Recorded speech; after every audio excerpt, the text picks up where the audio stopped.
Antes que nada te quería agradecer, Jimena, doctora Jimena Álvarez, especializada en ATM, odontóloga, recibida en la Universidad de La Plata, ¿verdad?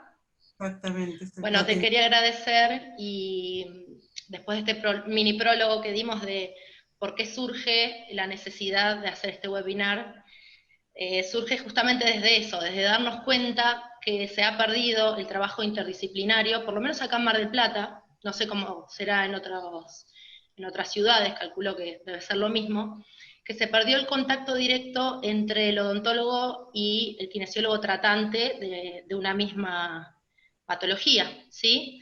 Y que es tan importante el trabajo interdisciplinario y perdimos también la derivación de ustedes hacia nosotros y de nosotros hacia ustedes, de nosotros tener la capacidad de detectar una disfunción en ATM y poder derivarlos a ustedes, y ustedes derivarnos pacientes para complementar su trabajo en consultorio odontológico, ¿no? Se ha perdido eso y por eso quiero agradecerte en nombre del colegio por venir a disertar con nosotros y que espero que sea la primera de muchas otras oportunidades. Bueno, Valeria, Cuando gustes. yo quería también agradecerle al Colegio de Kinesiólogos del Distrito 9 de acá de la ciudad de Mar del Plata, y por supuesto a vos, Valeria, que hiciste de nexo para que podamos estar hoy todos aquí en esta charla. Quiero que sea una charla distendida, una charla donde después me puedan consultar todo lo que quieran, sin formalidades, sin estructuras, o sea, que sea algo distendido, y espero que les sirva a todos. Y por supuesto destacar lo que decís vos, Valeria, que es el intercambio entre profesionales, el intercambio entre el kinesiólogo y el odontólogo, que es algo que para mí es importantísimo. Yo sola no puedo trabajar si no estoy con un kinesiólogo cerca que me ayude a llevar adelante mis tratamientos. Así que bueno, ojalá que nos sirva a todos, y bueno, vamos a empezar un poquito entonces con la charla, si les parece. Perfecto, Jimena, te dejo y vuelvo a agradecer.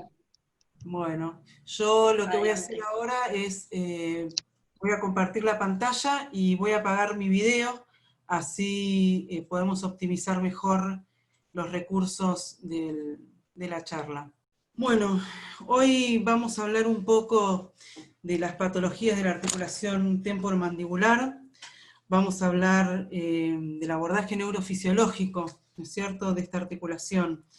Vamos a hablar de las patologías del ATM, de los elementos y de los estudios que vamos a utilizar para el diagnóstico y para el tratamiento.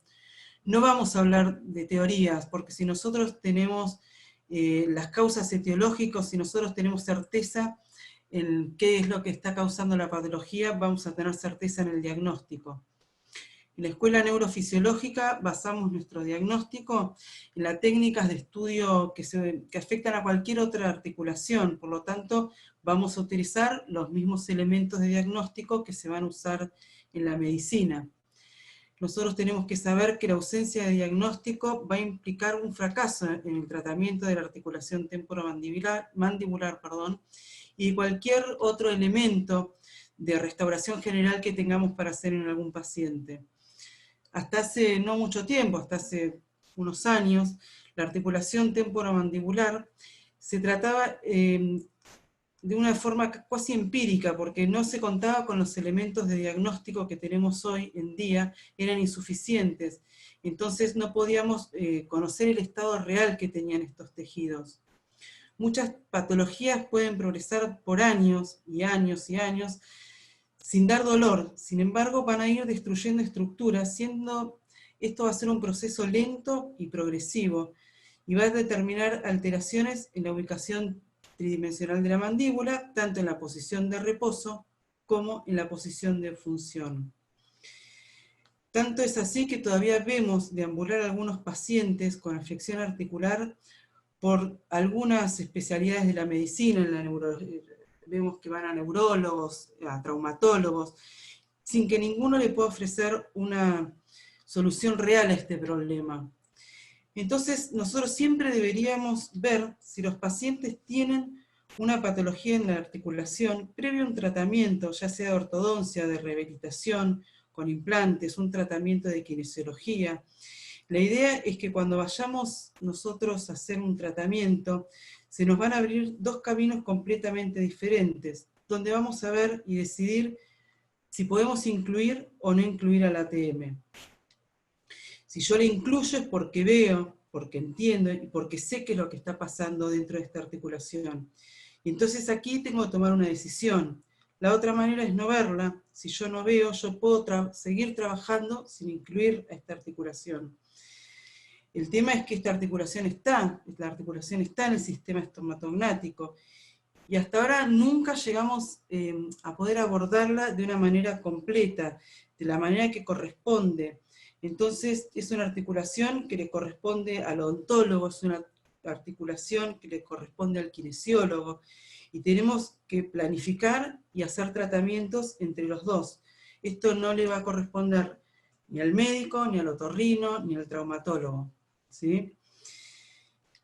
Entonces, ¿por qué nosotros queremos hablar de patologías y no vamos a hablar de disfunción de articulación temporomandibular? Porque nosotros en la disfunción no vamos a saber cuál es el factor etiológico, no sabemos cuál es el factor desencadenante de la patología y de la sintomatología. Nosotros no podemos tratar lo que no conocemos y por lo tanto no vamos a saber cuáles son las secuelas que vamos a tener más adelante. ¿Y en qué cambia todo esto en nuestra terapéutica? Nosotros, con el diagnóstico de las patologías de la articulación, vamos a poder llegar a saber qué es lo que tiene el paciente, vamos a poder conocer cuál es su etiología y por lo tanto vamos a saber cuál es el camino que tenemos que tomar. Por eso no hay que hablar de difusión o síndrome, sino que hay que hablar de patología temporomandibular, que en realidad ahora ya empezó a llamarse patología cráneo-mandibular, porque es la articulación que va a relacionar el cráneo con la mandíbula, ¿sí? Tenemos que saber que una de cada 4 personas sufre alguno de los síntomas que son provocados por la ATM. Hay una edad más o menos promedio de unos 34 años y están con una proporción de 3 mujeres por cada hombre. Cuando nosotros vamos a hacer un tratamiento, ya sea un tratamiento kinesiológico, postural o de osteopatía, un tratamiento odontológico, ¿cuáles son los objetivos de un tratamiento? ¿Qué es un tratamiento? Un tratamiento es un conjunto de medios cuyo fin va a ser la curación o el alivio. Y esto va a ser muy importante para tener en cuenta, porque hay muchas situaciones clínicas de la ATM que nosotros no vamos a poder curar. ¿Por qué? Porque la medicina tampoco las cura. Nosotros tampoco vamos a poder curar entonces vamos a tener situaciones en las que curamos y otras situaciones en las que vamos a aliviar, como también lo hace la medicina. Entonces nosotros vamos a tener que obtener un correcto diagnóstico para poder tener un pronóstico y luego un correcto plan de tratamiento.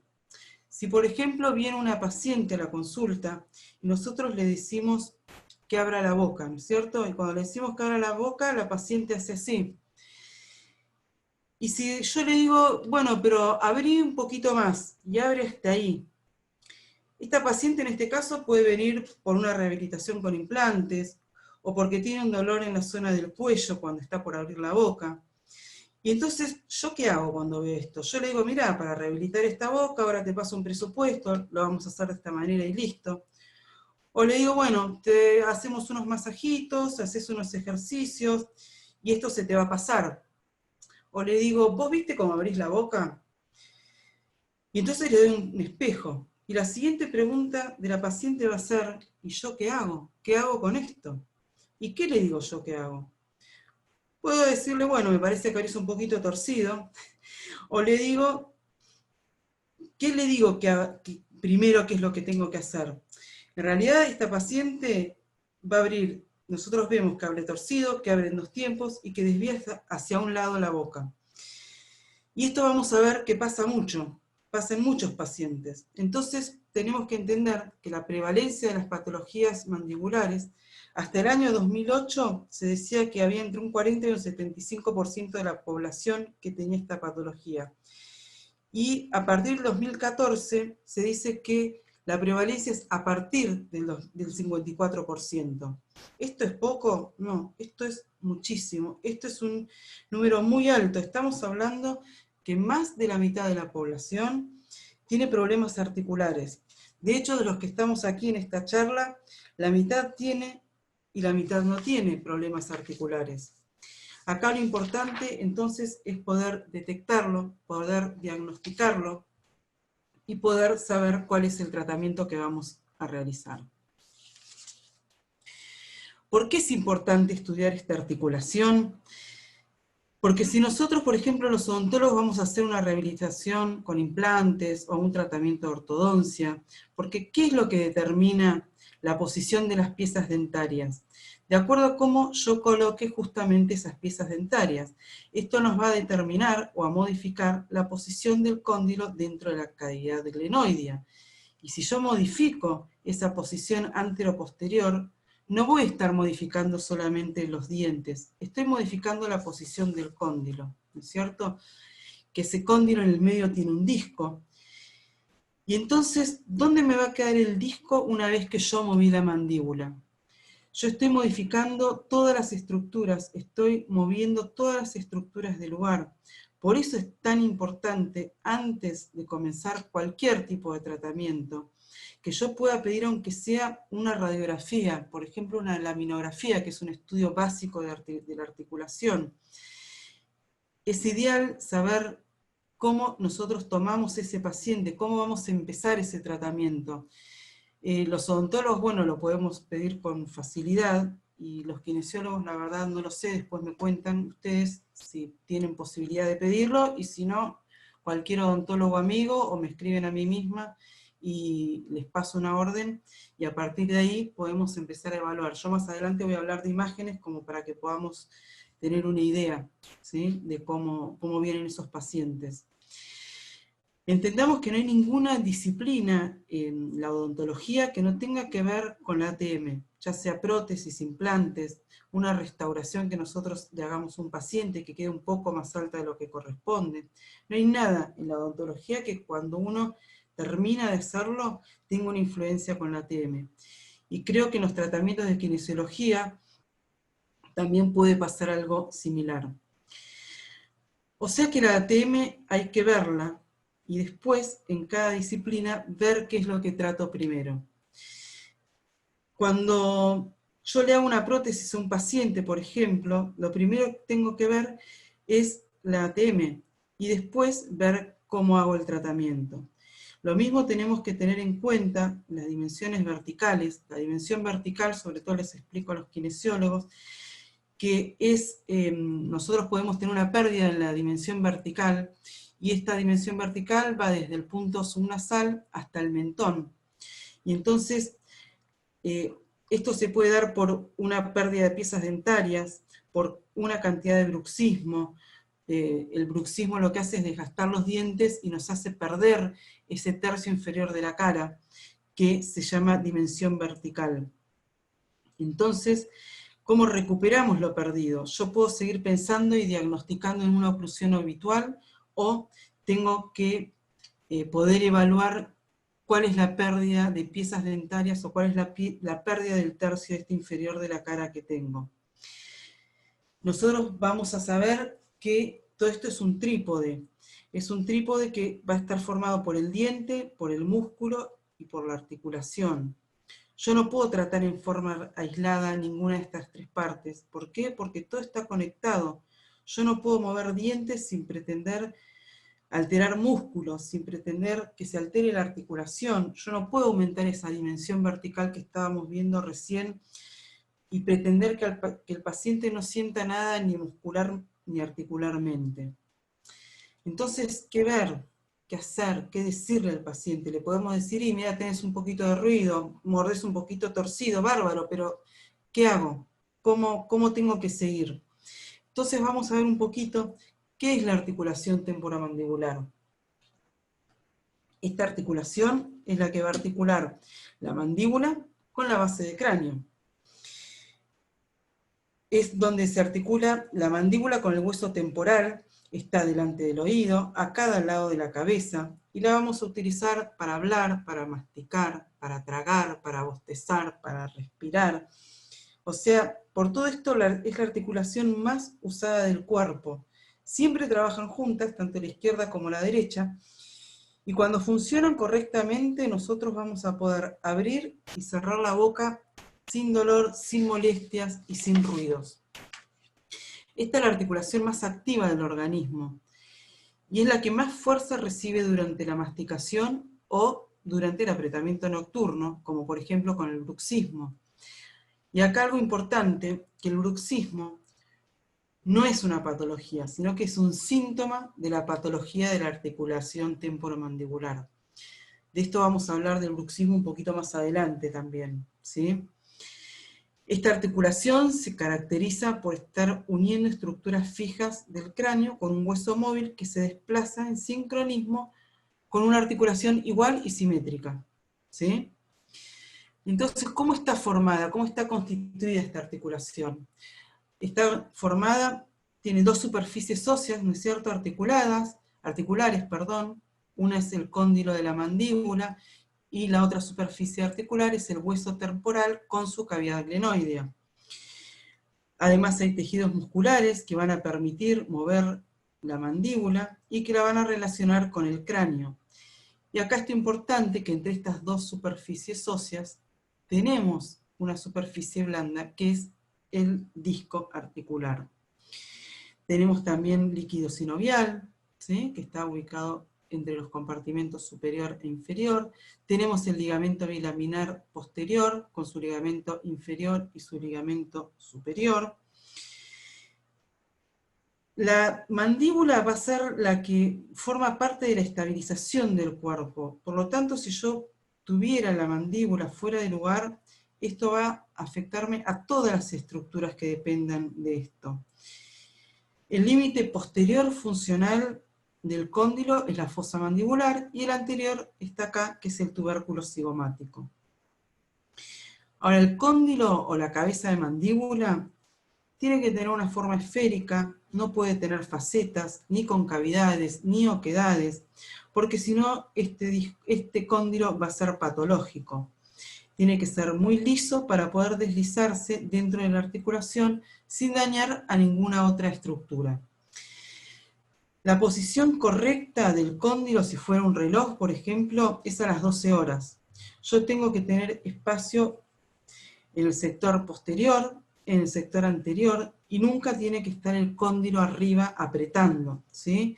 Entonces no tiene que apretar ni atrás, ni adelante, ni arriba.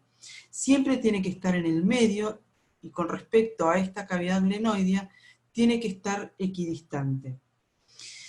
Y cuando yo abro la boca, entonces, el cóndilo se va a trasladar hasta aquí adelante, que es el tubérculo cigomático, y el paciente va a abrir entre 40 o 45 milímetros aproximadamente, que es lo que consideramos sano. Pero no nos olvidemos la forma que tiene el cóndilo.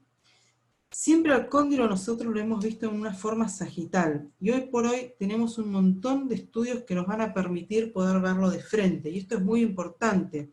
Y en conjunto, entre la visión lateral y la visión de frente, nosotros tenemos estas tomografías, que son tomografías en 3D, que son mucho más reales, y nos permite ver en las dos ubicaciones al cóndilo.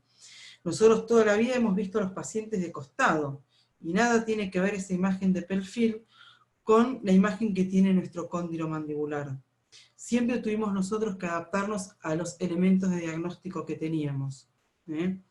Por ejemplo, miren en esta tomografía, miren esta cavidad glenoidea, lo delgada que es, la translucidez que tiene, y lo cercano que estamos de estructuras superiores, ¿sí?, que tienen que estar permanentemente descomprimidas, porque aquí arriba yo tengo estructuras meningias, entonces es muy importante que estas estructuras estén continuamente descomprimidas, no hay que generar presión, sino eso trae muchísimo dolor, además de que con mucha facilidad se puede fracturar esta laminita tan finita que tenemos de la cavidad glenoidea.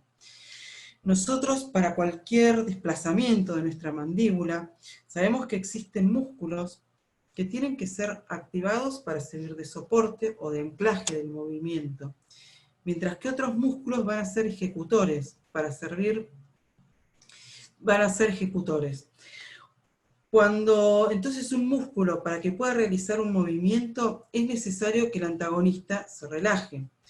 Por lo tanto, hay músculos que se asocian para producir un determinado movimiento y otros músculos que se van a oponer a estos movimientos. Para los primeros vamos a hablar de sinergismo muscular y para los segundos de antagonismo muscular. Nosotros, para poder abrir la boca, lo primero que tenemos que hacer es vencer la fuerza de gravedad y entender que el primer músculo que actúa para abrir la boca, entonces, es el músculo trapecio.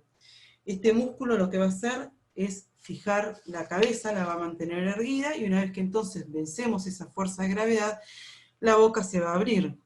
Luego va a actuar el músculo digástrico, este músculo que va desde el mentón de la apófisis genis hacia el hueso hioides, y luego hacia la base del cráneo. Y para cerrar la boca, el primer músculo que va a actuar es el temporal, y luego el macetero y el pterigoideo. El músculo temporal va a tener una forma de abanico, va a ir desde la apófisis coronoides hacia arriba, en lo que es la fosa temporal, y va a estar entonces sobre los huesos frontal, parietal, temporal y esfenoides.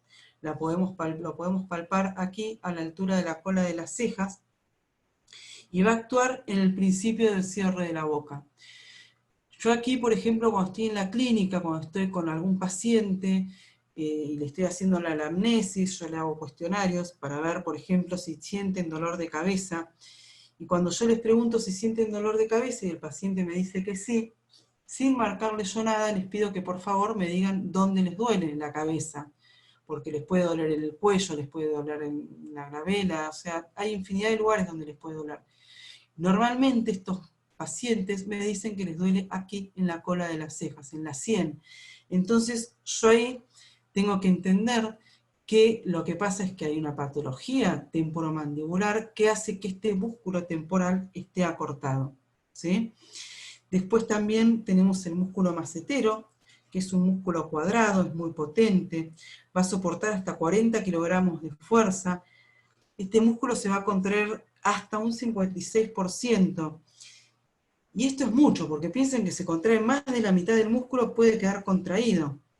Este músculo se va a insertar por debajo del arco cigomático y va a ir hasta el gonion.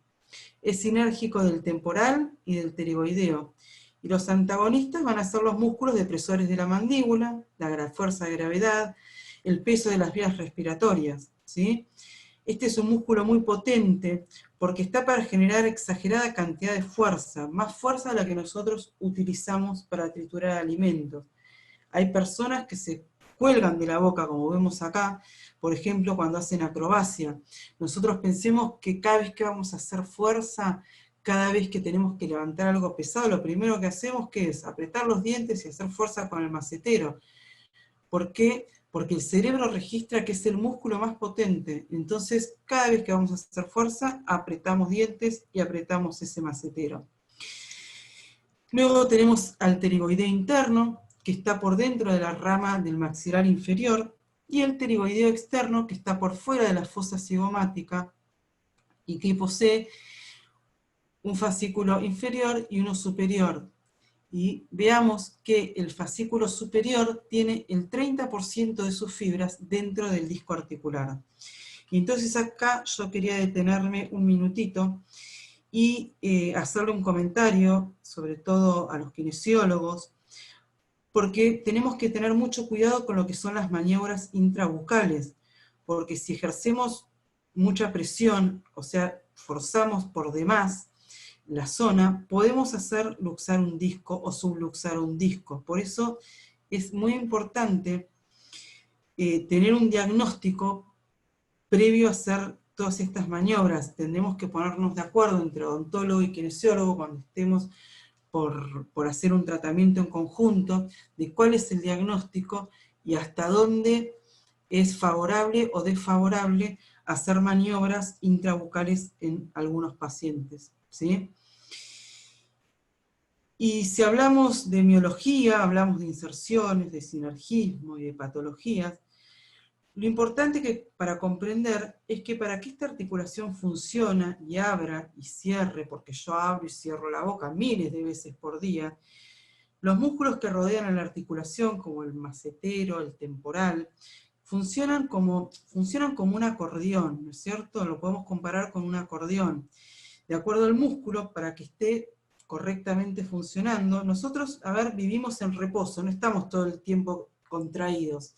Entonces, bueno, a veces sí, depende del estado de alteración que tengamos, pero en general nosotros vivimos relajados.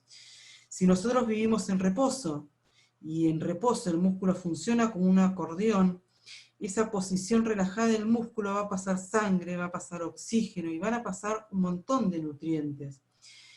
Y entonces ese músculo en esa posición relajada, cuando yo le digo apretá, ¿qué hace el músculo? El músculo se contrae. Yo le genero fuerza, y desde esa posición relajada yo le digo abrí. Entonces, si yo le digo abrí, ¿qué hace el músculo? Obviamente abre. Y ahora, ¿qué le pasa al paciente, por ejemplo, si no tiene piezas dentarias? O si esa dimensión vertical de la que hablábamos hoy, o si tiene mucho bruxismo, ¿qué pasa con ese paciente? A esos puntos de inserción, ¿qué le pasa? Lo que le pasa es que esos puntos de inserción se van a acercar, porque si yo no tengo piezas dentarias, entonces, ¿qué le va a pasar al macetero? El macetero se acorta. Y entonces va a pasar igual cantidad de sangre, igual cantidad de oxígeno. ¿Qué le pasa a ese músculo? Ese músculo va a doler porque está contraído, va a doler porque se empieza a acumular ácido láctico dentro del músculo que normalmente debería fluir a través del músculo. Y entonces se va a acumular y el paciente me dice, me duelen los maceteros. Y por sinergismo, también cuando yo abro y cierro la boca no actúa solamente el macetero. Un músculo se contrae y otro se va a relajar. Entonces todos los músculos funcionan al unísono. Si el macetero se contrae el temporal, se contrae el pterigoideo, se contrae el esternocleidomastoideo. Y entonces empieza a haber toda una cadena de dolor que tiene el paciente. ¿Vieron cuando esos pacientes dicen, tengo como un nudo, tengo algo, un punto de dolor? Y eso es acúmulo de contracción. Entonces, por una falta o por una mal posición, o por una pérdida de dimensión vertical, falta de altura dentaria, el músculo va a perder la longitud correcta. Y la pierde, y esto se perpetúa, porque el paciente tiene la mitad de la altura dentaria. Entonces el músculo permanentemente va a trabajar con esta posición. Y entonces pregúntenle a esos pacientes que tienen, por ejemplo, esa dimensión vertical acortada o disminuida, si no tienen una contractura en la zona de los trapecios, por ejemplo. ¿Y quién no la tienen? O van a haber pacientes que tienen un hombro más alto que otro. Entonces, la pregunta siguiente es, si tiene influencia la oclusión con la postura. Y la respuesta es que sí, por supuesto, absolutamente, tiene una relación directa. La oclusión y la postura van de la mano.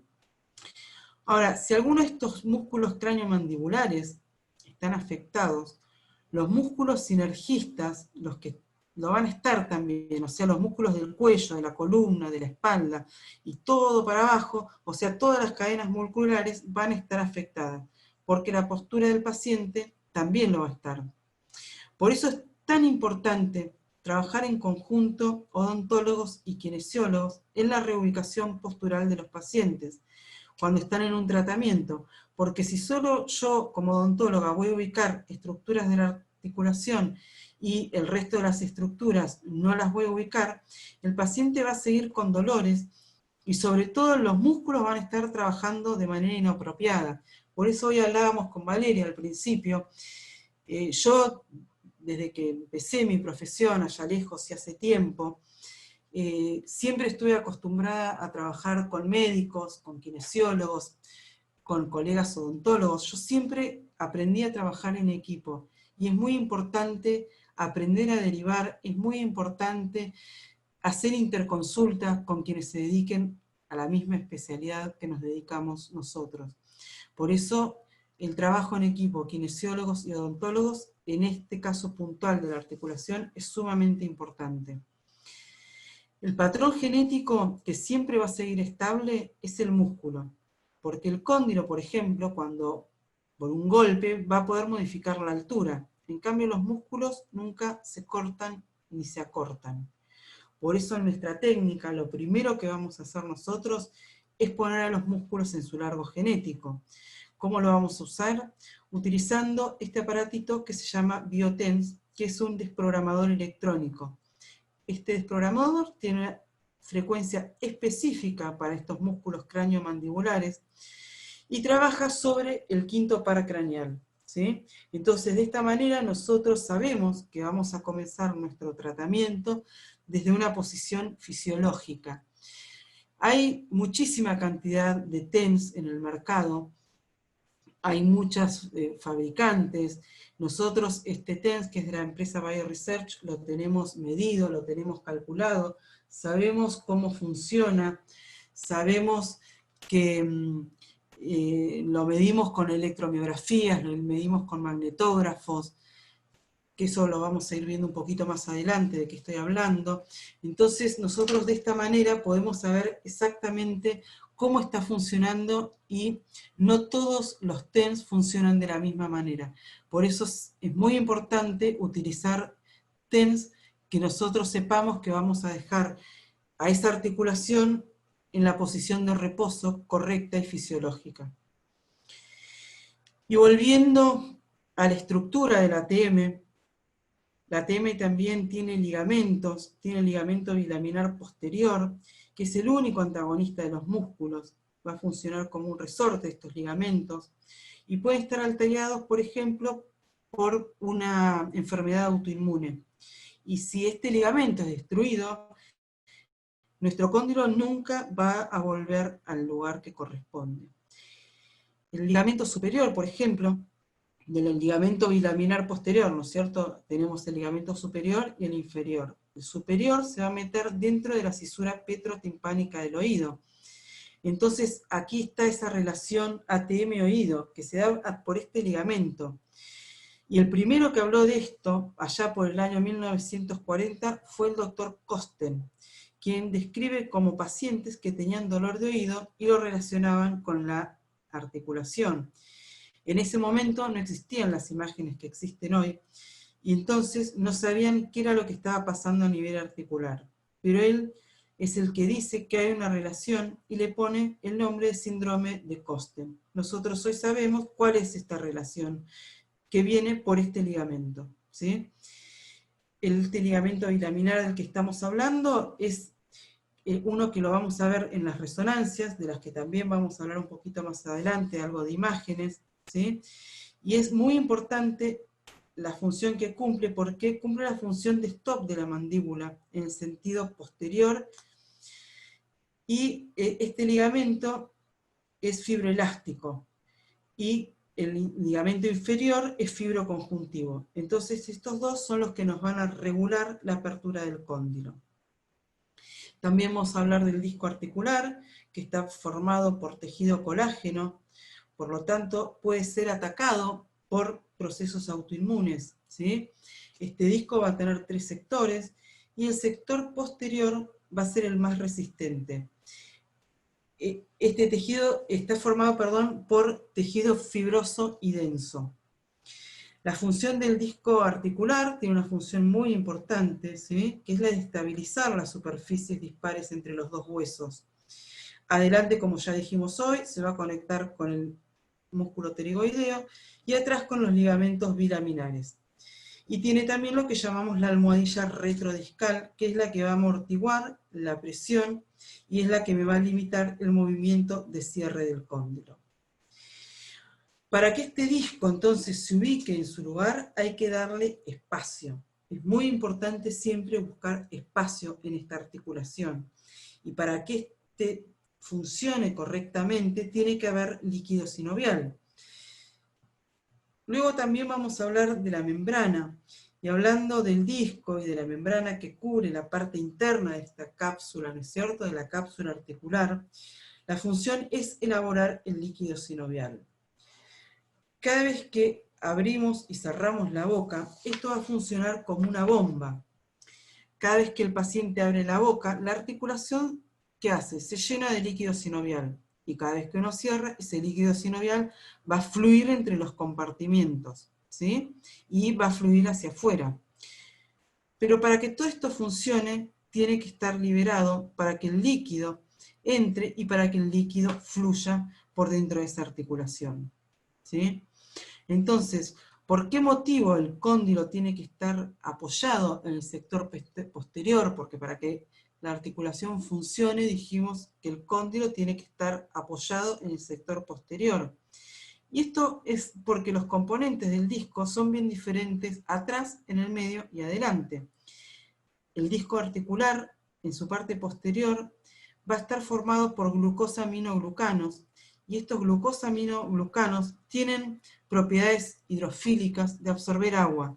Van a absorber agua, y entonces, ¿para qué? Para que el disco pueda resistir las presiones verticales de la masticación, las presiones del bruxismo. Y entonces, por todo esto, por todos estos motivos, por todas estas propiedades que tiene esta parte del disco, es que entonces el cóndilo tiene que estar apoyado en la parte posterior, y no así ni en la media, y no así en la anterior, porque en la anterior, ¿con quién se conectaba el disco? Dijimos que se conectaba con el pterigoideo. ¿Y qué hace el pterigoideo? El pterigoideo tira, tracciona, y para tirar y traccionar, ¿yo qué voy a necesitar? Voy a necesitar fibras colágenas. Entonces, en la parte de adelante, el disco va a tener fibras colágenas del tipo 1. También es importante saber que el colágeno articular se regenera cada 6 meses. Por lo tanto, si yo puedo descomprimir toda esa zona, puedo descomprimir la articulación, se va a regenerar el disco, y las superficies dañadas por la patología también se pueden regenerar, siempre y cuando el terreno permita que se regeneren. Entonces, cuando yo hago la apertura, cuando yo hago apertura, cuando yo abro la boca, el cóndilo se va a ir para adelante, el disco también se va a estirar, los ligamentos también se estiran, y los pterigoideos, por ende, se van a contraer. Ahora bien, si el paciente que en el cóndilo estuvo mucho tiempo apoyado sobre ese ligamento, ¿no es cierto? ¿Por qué el cóndilo estuvo mucho tiempo apoyado sobre ese ligamento? Porque el cóndilo tuvo una posición posterior. Muchas veces estos ligamentos se desgastan, se cortan, y el paciente puede llegar a abrir entonces más de lo que corresponda. Y entonces ahí vemos que esos discos, ese cóndilo se va a subluxar. Entonces, en la apertura, el cóndilo va a llegar, como dijimos hasta acá, que es el tubérculo cigomático. Y en el cierre va a volver a esta posición donde lo frenan los ligamentos, lo frenan la almohadilla retrodiscal, y lo limitan que son los que lo limitan en la apertura, pero en el cierre le dicen, bueno, vos hasta acá te tenés que acomodar. Y entonces, para que todo esto se frene y quede ahí, ese cóndilo tiene que estar en condiciones. Porque si no, ¿qué es lo que pasa con el cóndilo? El cóndilo se va a empezar a ir para atrás y se va a ir para arriba. Y a veces, ¿qué pasa si ese cóndilo se empieza a ir para atrás y se empieza a ir para arriba? Entonces ese disco se va a ir para adelante. Entonces lo que comúnmente le sucede al disco es que se luxe anteriormente, pero que en la maniobra de apertura, o sea, cuando yo vuelvo a abrir la boca, ese disco se recapture, o sea que se ubique bien nuevamente. A esto lo vamos a llamar luxación reductible, ¿sí? Que entonces es cuando el disco está adelante, cuando yo tengo la boca cerrada, pero cuando yo abro la boca, el disco se ubica en el lugar que corresponde. Por lo general, si yo tengo los dos cóndilos sin problemas, yo tengo que poder abrir y cerrar la boca sin ruido y sin traslación. Pero si yo tengo un problema en el disco, es porque entonces yo voy a desviar, cuando yo abra la boca, por ejemplo, voy a desviar la mandíbula hacia un lado. Generalmente, la mandíbula se va a desviar hacia el lado que yo tengo el problema, ¿sí? Por ejemplo, acá yo veo a esta paciente, y si yo tuviese que hacerle un diagnóstico presuntivo, y digo presuntivo porque para confirmar y poder, por certeza, cualquier diagnóstico, yo necesito tener elementos que a mí me corroboren ese diagnóstico, ¿sí? Entonces, en un diagnóstico presuntivo, yo puedo decir que esta paciente tiene un problema del lado derecho. ¿Por qué? Porque desvía hacia el lado derecho. Y aunque acá no lo vemos, pero supongamos que abre en dos tiempos, porque primero desvía para el lado derecho, pero luego lo centra, o sea, luego vuelve a ubicar la mandíbula en el medio. Y entonces, ¿por qué sucede esto? Porque el paciente logró recapturar ese disco, ¿sí? Y esa paciente también va a hacer un ruido cuando abra. ¿Por qué? Porque en el movimiento de apertura, el cóndilo se va a trabar en la parte posterior del disco. Y ahí va a hacer un ruido que se puede llamar clic. Los ruidos, bueno, ustedes sabrán que los ruidos en la bibliografía están descritos de millones de formas, de millones de maneras. Le dicen clic, crack, puff, crepitación, chasquido, en fin, hay un montón de descripciones y cada una con un significado diferente. En la articulación, para mí hay tres tipos de ruidos.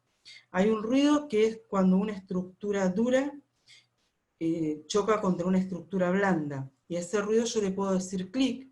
Después hay otro ruido que es diferente, que es cuando yo tengo dos superficies duras que chocan entre sí, un hueso con hueso, que yo le digo pop, y hay un tercer ruido que se siente como una crepitación, como una arenilla, que son dos huesos que hacen como una lija, ¿sí? Y entonces yo acá estoy hablando de una situación mayor, donde ya no tengo disco, no tengo ligamento, y esos huesos chocan.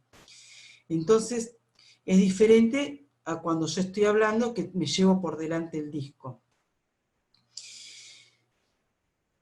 Entonces, cuando yo veo que ese ligamento que me llevo por delante los dos huesos, normalmente es porque el disco que yo tenía, que estaba en una zona de luxación reductible, se va a pasar a una luxación no reductible.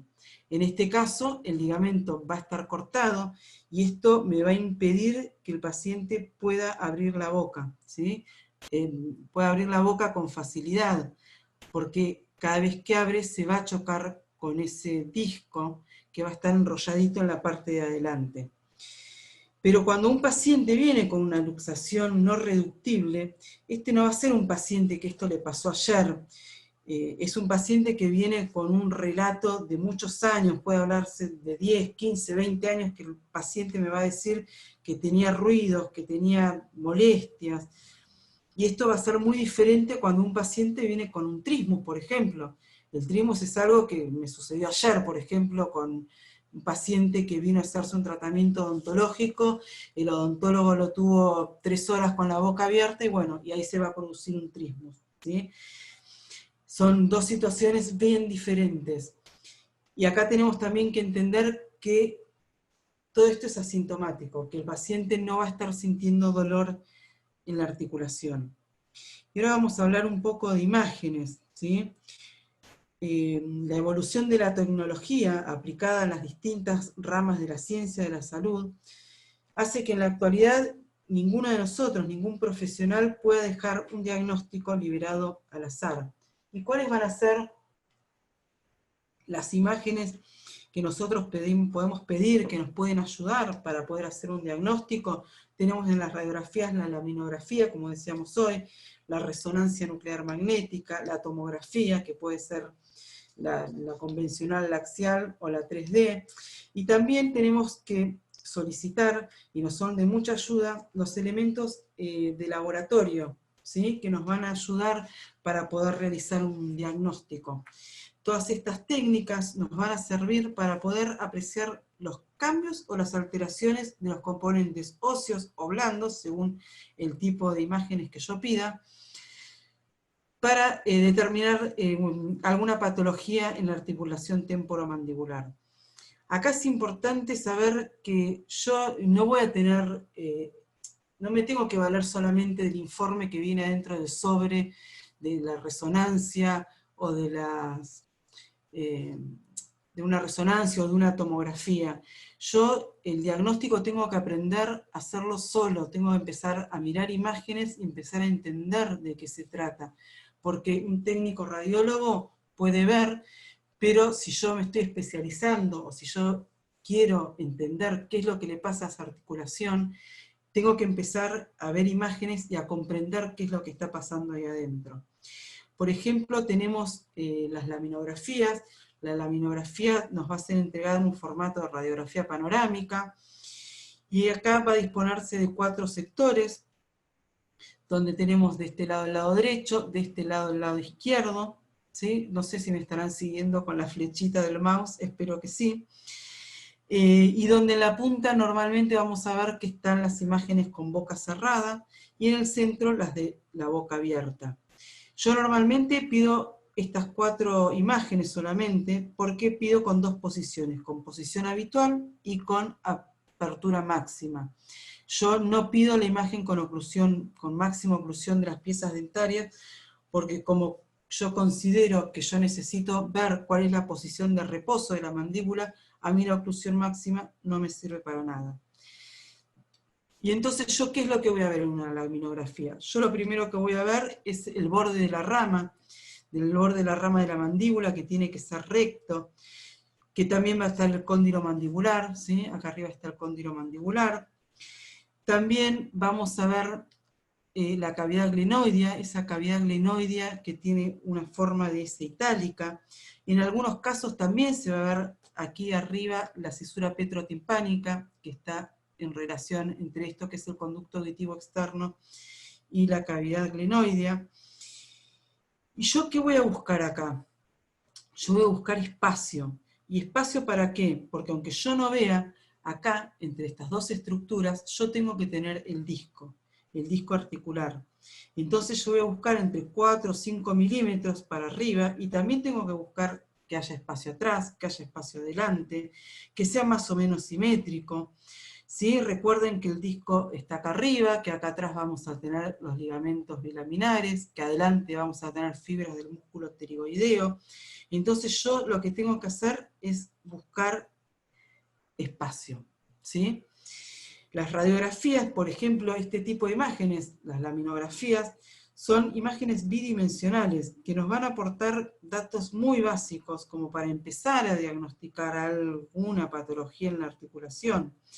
Pero yo con esto solamente no puedo determinar un diagnóstico. Nosotros acá vamos a ver tamaño, vamos a ver la ubicación de las estructuras, ¿sí? Acá vemos otra vez el cóndilo de la mandíbula, la cavidad glenoidea.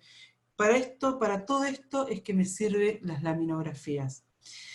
Ahora, siempre lo que yo tengo que mirar es dónde está el disco, ¿sí? Porque, por ejemplo, en esta imagen donde yo veo que en boca abierta tengo acá el cóndilo de la mandíbula y el tubérculo cigomático, yo en este espacio que hay acá no puedo pensar que está el disco, porque están pegadas las 2 estructuras óseas, ¿sí?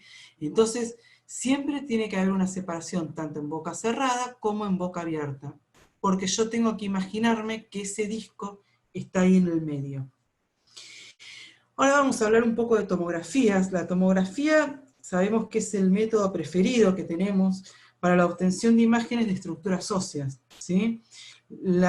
Puede ser de imagen bidimensional, ¿sí? Como la tomografía axial computada, y las tridimensionales como las CONVIN, que son las más recientes, y son las que nos va a mostrar la articulación en sus 3 dimensiones, ¿sí? Por ejemplo, en un paciente donde yo observo que tiene asimetría facial, por ejemplo, del lado izquierdo, nosotros vemos un lado izquierdo más acortado, y entonces pido una tomografía, y en la tomografía una tomografía 3D, ¿no es cierto? Yo observo que aquí arriba, ¿sí? Como podemos ver acá, le falta un pedazo de la cabeza del cóndilo. Y además observo que también le falta cortical, y que tiene ese cóndilo de la medular expuesta. Entonces acá tenemos 2 estructuras óseas que no están hechas para rozar, ¿sí? Y como están rozando, yo lo que voy a tener es una artromialgia, es decir, un problema articular. Este problema me va a producir un dolor. Y esto también va a alterar a la cadena anterior, media, posterior. Inclusive también va a alterar la posición, la postura del paciente. ¿Por qué? Simplemente porque el paciente va a empezar a tomar posiciones antiálgicas.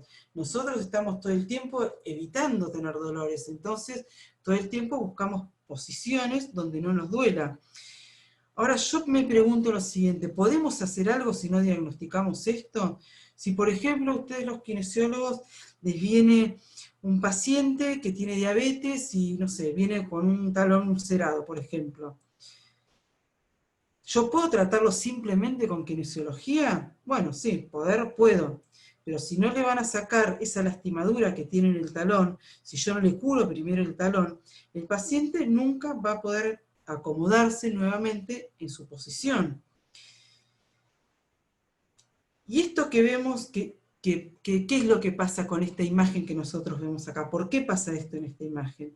Esto es efecto de una bacteria. Esta destrucción de la cortical de la cabeza de la mandíbula se da por efecto de una bacteria. ¿Y por qué veo esto yo? Porque pido imágenes. Si yo no pido imágenes, no tengo ni idea de lo que le está pasando a este paciente. Ahora, este paciente, un año después del tratamiento neurofisiológico, donde nosotros normalmente lo que hacemos es descomprimir toda esta zona, con esta posición de reposo mandibular, lo que vamos a conseguir es una remodelación positiva del proceso degenerativo de origen bacteriano. ¿Por qué? Porque yo descomprimí, porque bajo compresión, y esto es un principio biológico, bajo compresión ninguna estructura puede regenerar.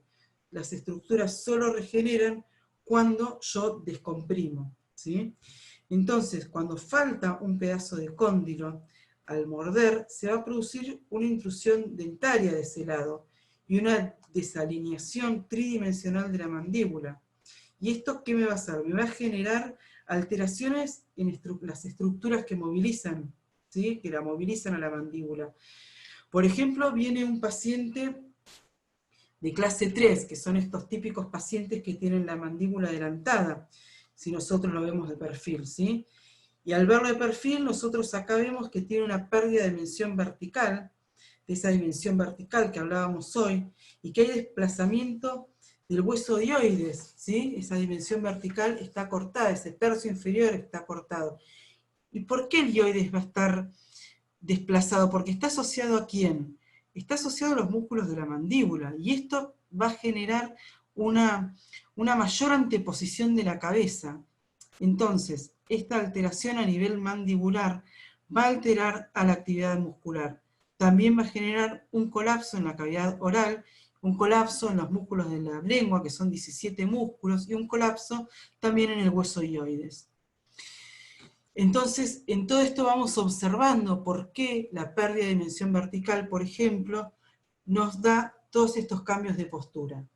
Ahora vamos a hablar de resonancia. La resonancia nuclear magnética es una imagen que nos permitió, es un estudio en realidad, que nos permitió ver todo lo que sucedía adentro del ATM con los tejidos blandos articulares, porque hasta acá lo único que podíamos ver eran estructuras duras como huesos, ¿sí?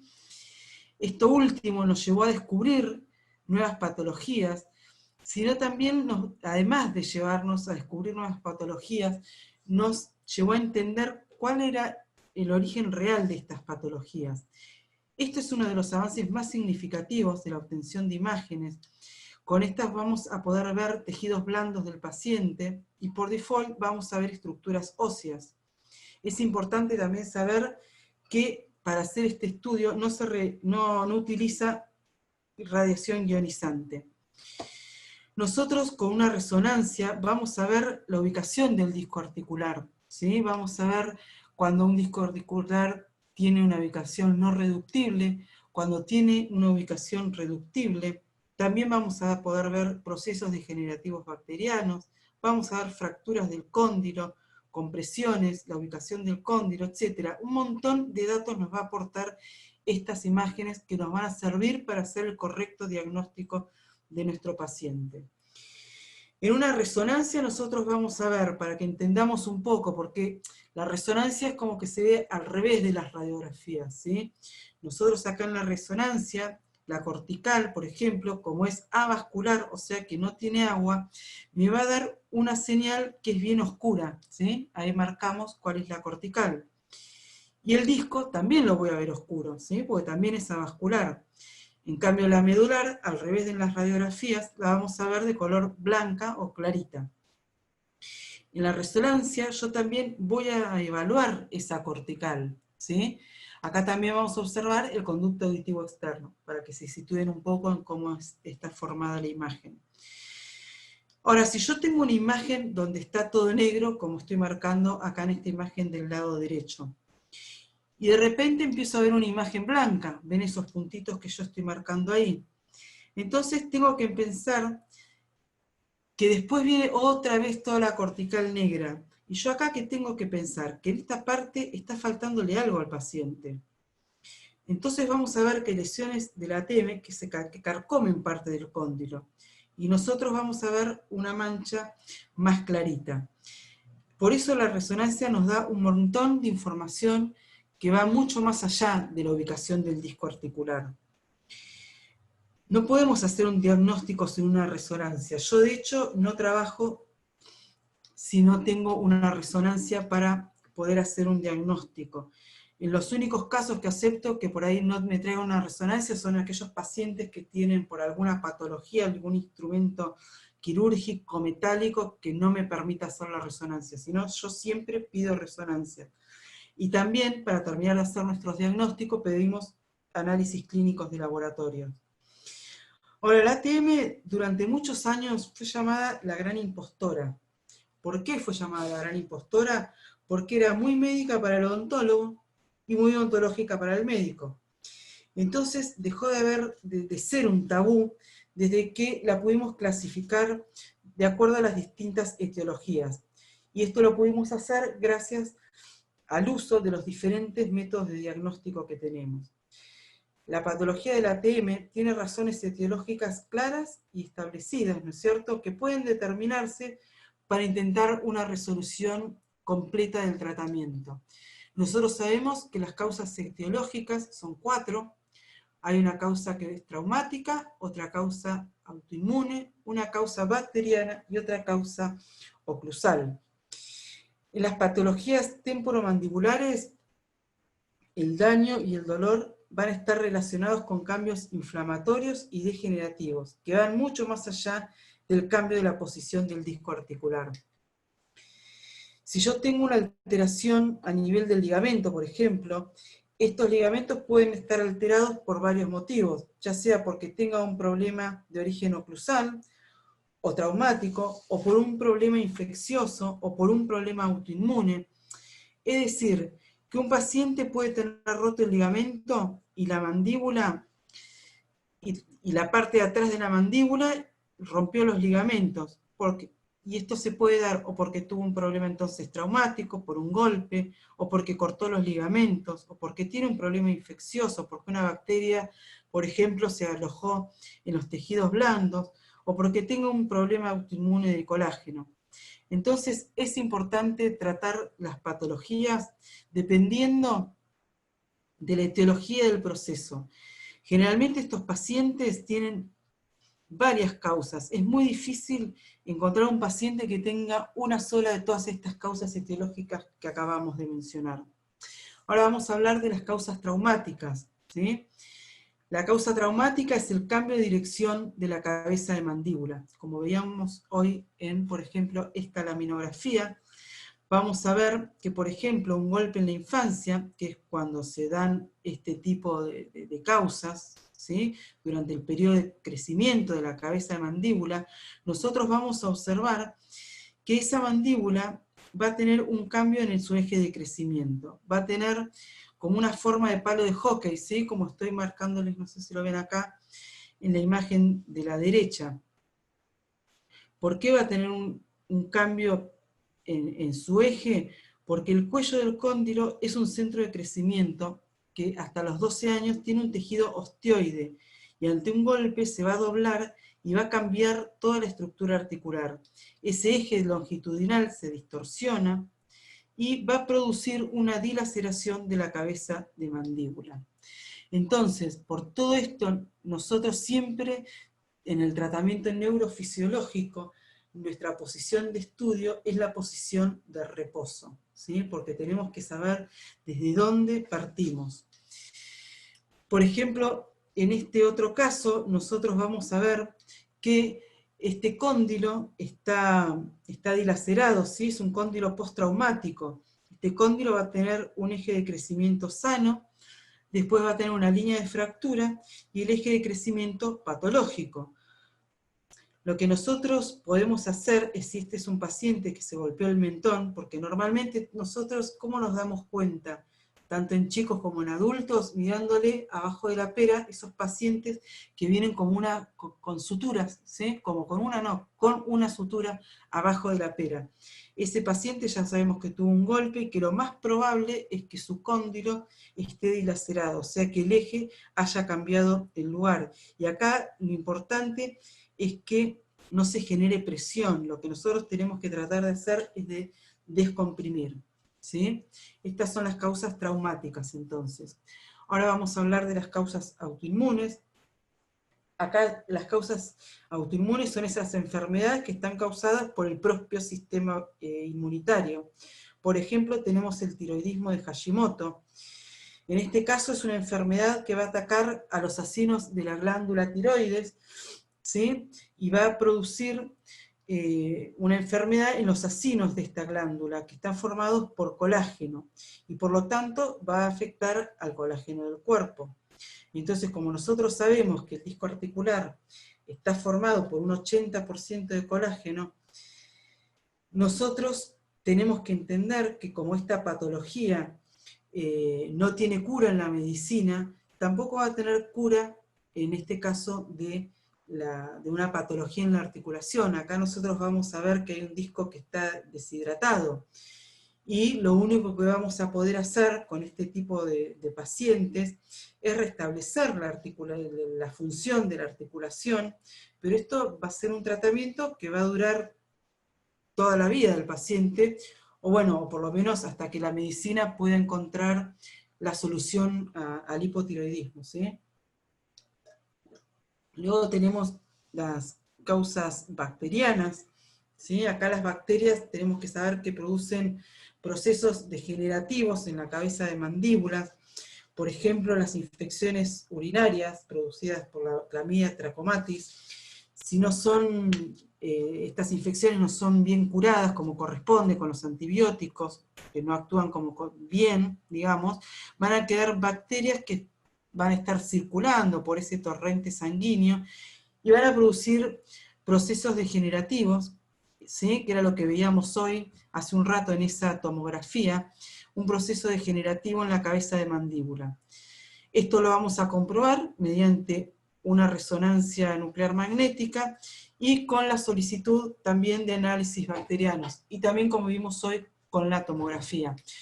Por ejemplo, en estas imágenes de resonancia que vemos acá, vemos en la de arriba una Clamidia trachomatis, que si ven acá cómo se dibuja, ¿sí? Acá lo que vemos es, observamos una imagen patognomónica, que tiene una forma de triángulo en la parte más superior de la cabeza de mandíbula, que es una imagen patognomónica. ¿Por qué? Porque si yo la voy comparando con un montón de otras imágenes que tenemos de pacientes, vamos a ver que en todas se va a repetir esta imagen del triángulo en la parte superior.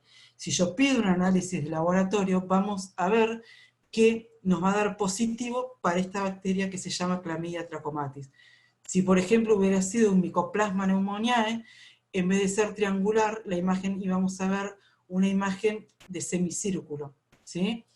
Y acá abajo vemos en esta tomografía una combinación de bacterias, ¿sí? Acá vemos que acá esta cabeza de mandíbula fue atacado, ¿sí? Por una Clamidia trachomatis, un Mycoplasma pneumoniae, un estafilococo. Estas son las diferentes imágenes que vamos a ver en pacientes que han tenido causas bacterianas. Y ahora vamos a hablar de las causas oclusales o dentarias. Pero recién ahora voy a empezar a hablar de dientes. Recién ahora vamos a ver qué tiene que ver el diente con la ATM. Y tiene que ver mucho, pero no es el único factor. ¿Y qué tiene que suceder, ¿no es cierto?, a nivel dentario para afectar la ATM? Tiene que haber bruxismo, tiene que haber facetas de desgaste. Recuerda que el paciente puede apretar, pero no generar ruido. Por lo tanto, a mí no me sirve el dato que el paciente, cuando yo le pregunto si hace bruxismo, el paciente me dice, no bruxo yo, porque no escucho ruido. El paciente piensa que solamente bruxa de noche, pero normalmente cuando un paciente bruxa de noche, bruxa de día, aprieta, tiene compresión todo el tiempo.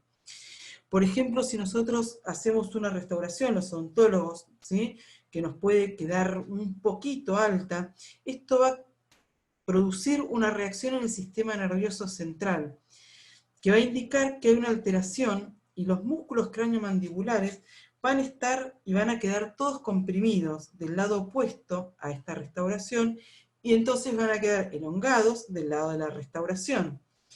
¿Y esto por qué se produce? Porque el diente es un propioceptor, ¿sí? Tenemos que entender muy bien que el diente es un propioceptor. Y entonces, en consecuencia, lo que se va a producir es un desbalance en la ATM. Ahora, si mi paciente tiene problemas autoinmunes, el estrés colabora, el estrés ayuda, el estrés aporta para que se desarrolle el problema. Pero el problema acá, el tema, ¿es estrés y ATM como se creía durante mucho tiempo? ¿Que el único factor que generaba el problema era el estrés y el bruxismo?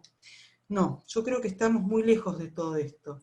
Es decir, el estrés colabora, pero que el paciente tiene algo basal que no es el estrés, o tiene un problema autoinmune, o traumático, o un problema infeccioso. Entonces, el estrés ayuda, pero que el estrés por sí solo colabore a desarrollarlo, no. Ya sabemos hoy que no, porque no todas las personas, por ejemplo, que estamos estresadas, ¿no es cierto?, no todas las personas bruxamos. Entonces, el bruxismo es una necesidad fisiológica que tiene el organismo de emparejar, de compensar todos los músculos de la mandíbula. Es decir, cuando nosotros bruxamos, lo que estamos haciendo es acompañar a ese acortamiento que tiene el macetero, el pterigoideo. De esa manera, cuando se desgastan las piezas dentarias, nosotros vamos compensando ese movimiento. O sea que el acortamiento muscular es la causa del bruxismo. Y ese acortamiento va a estar producido por una patología en la articulación. Por eso es tan importante devolverle salud a esa ATM. En consecuencia, lo que vamos a conseguir es devolverle el largo muscular. Y en consecuencia, reacomodar estructuras. Y para reacomodar estructuras, nuevamente es indispensable el trabajo en equipo. El trabajo entre kinesiólogos y odontólogos, ya que cuando todo esto sucede, cuando hay mucho bruxismo, todo el cuerpo va a estar desalineado. Cuando tenemos una patología en la articulación, el cuerpo va a estar desalineado. Si nosotros nos ponemos a hacerle estudios, ¿no es cierto?, a todos los pacientes que están por comenzar algún tratamiento de ortodoncia o rehabilitación, ya sea con implantes, con prótesis, vamos a ver que muchos tienen problemas en la ATM. O cuando un paciente va al kinesiólogo porque está con muchos dolores de espalda, en el cuello, a contracturas cervicales o del ATM, entonces, ¿qué tengo que pensar que hacer con estos tratamientos? Nuevamente vengo con el planteo. ¿Esto lo veo o no lo veo? Si no lo veo, yo comienzo todos los tratamientos.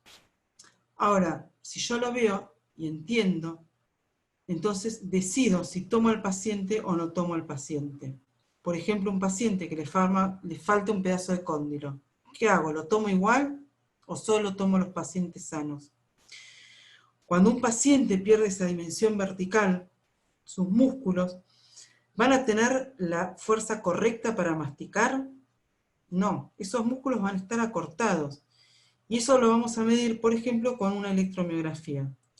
Entonces, para poder tratar bien a mi paciente, yo voy a tener que hacer una anamnesis, voy a tener que hacer radiografías, resonancias, Y con todo esto lo que vamos a verificar es si el paciente está en reposo o no, y si ese reposo es sano, para poder orientar y para poder ver hacia dónde voy con mi tratamiento. Tenemos que hacer una palpación muscular, saber de inserciones, saber de músculos. Hay que hacer una palpación suave con un solo dedo. Ustedes todo esto ya lo van a saber mucho más que yo. Hay que reconocer sinergistas, saber de los dolores asociados a distancia. Y hay un libro muy interesante, muy viejo también, de Travel Simon, no sé si lo conocen, que habla, por ejemplo, de la contractura del temporal y del dolor a distancia que da este músculo. Por ejemplo, dice que cuando se contractura el músculo temporal, me va a dar un dolor a distancia, a la altura del canino hasta atrás, hasta el molar. Entonces, cuando es esa gente que son esos pacientes que vienen y dicen, y me duele acá, y se marcan, por ejemplo, a la altura del premolar. Yo me estoy marcando como si alguien me viera, pero bueno, no importa. Me marco yo acá a la altura del premolar, y entonces yo como odontóloga le pido radiografías, miro los dientes, veo que está todo bien, que no tiene nada. Y entonces, ¿qué es lo que está sucediendo? Esto es un punto de dolor a distancia, es un punto referido a distancia por contracción de las fibras del músculo temporal. Entonces este es un libro muy bueno, también habla de la contractura de los trapecios, que aparecen dolores detrás de los ojos, detrás del ala de la nariz, ¿sí? Entonces es muy importante poder palpar el temporal, palpar las fibras anteriores, medias, posteriores, palpar el macetero con sus haces superficial y profundo. También tenemos que tener en cuenta que los digástricos se contracturan. ¿Vieron esos pacientes que sobre todo a la tardecita nos relatan, si uno le pregunta, tienen un dolor fuerte de garganta que dicen, oh, bueno, mañana me engripo, mañana me levanto con gripe seguramente? ¿Y eso qué es? Es porque a lo largo del día estuvo usando mucho la articulación, y si tenemos una patología, ese músculo digástrico se contracturó, se contrajo, y eso nos va a dar un dolor fuerte de garganta.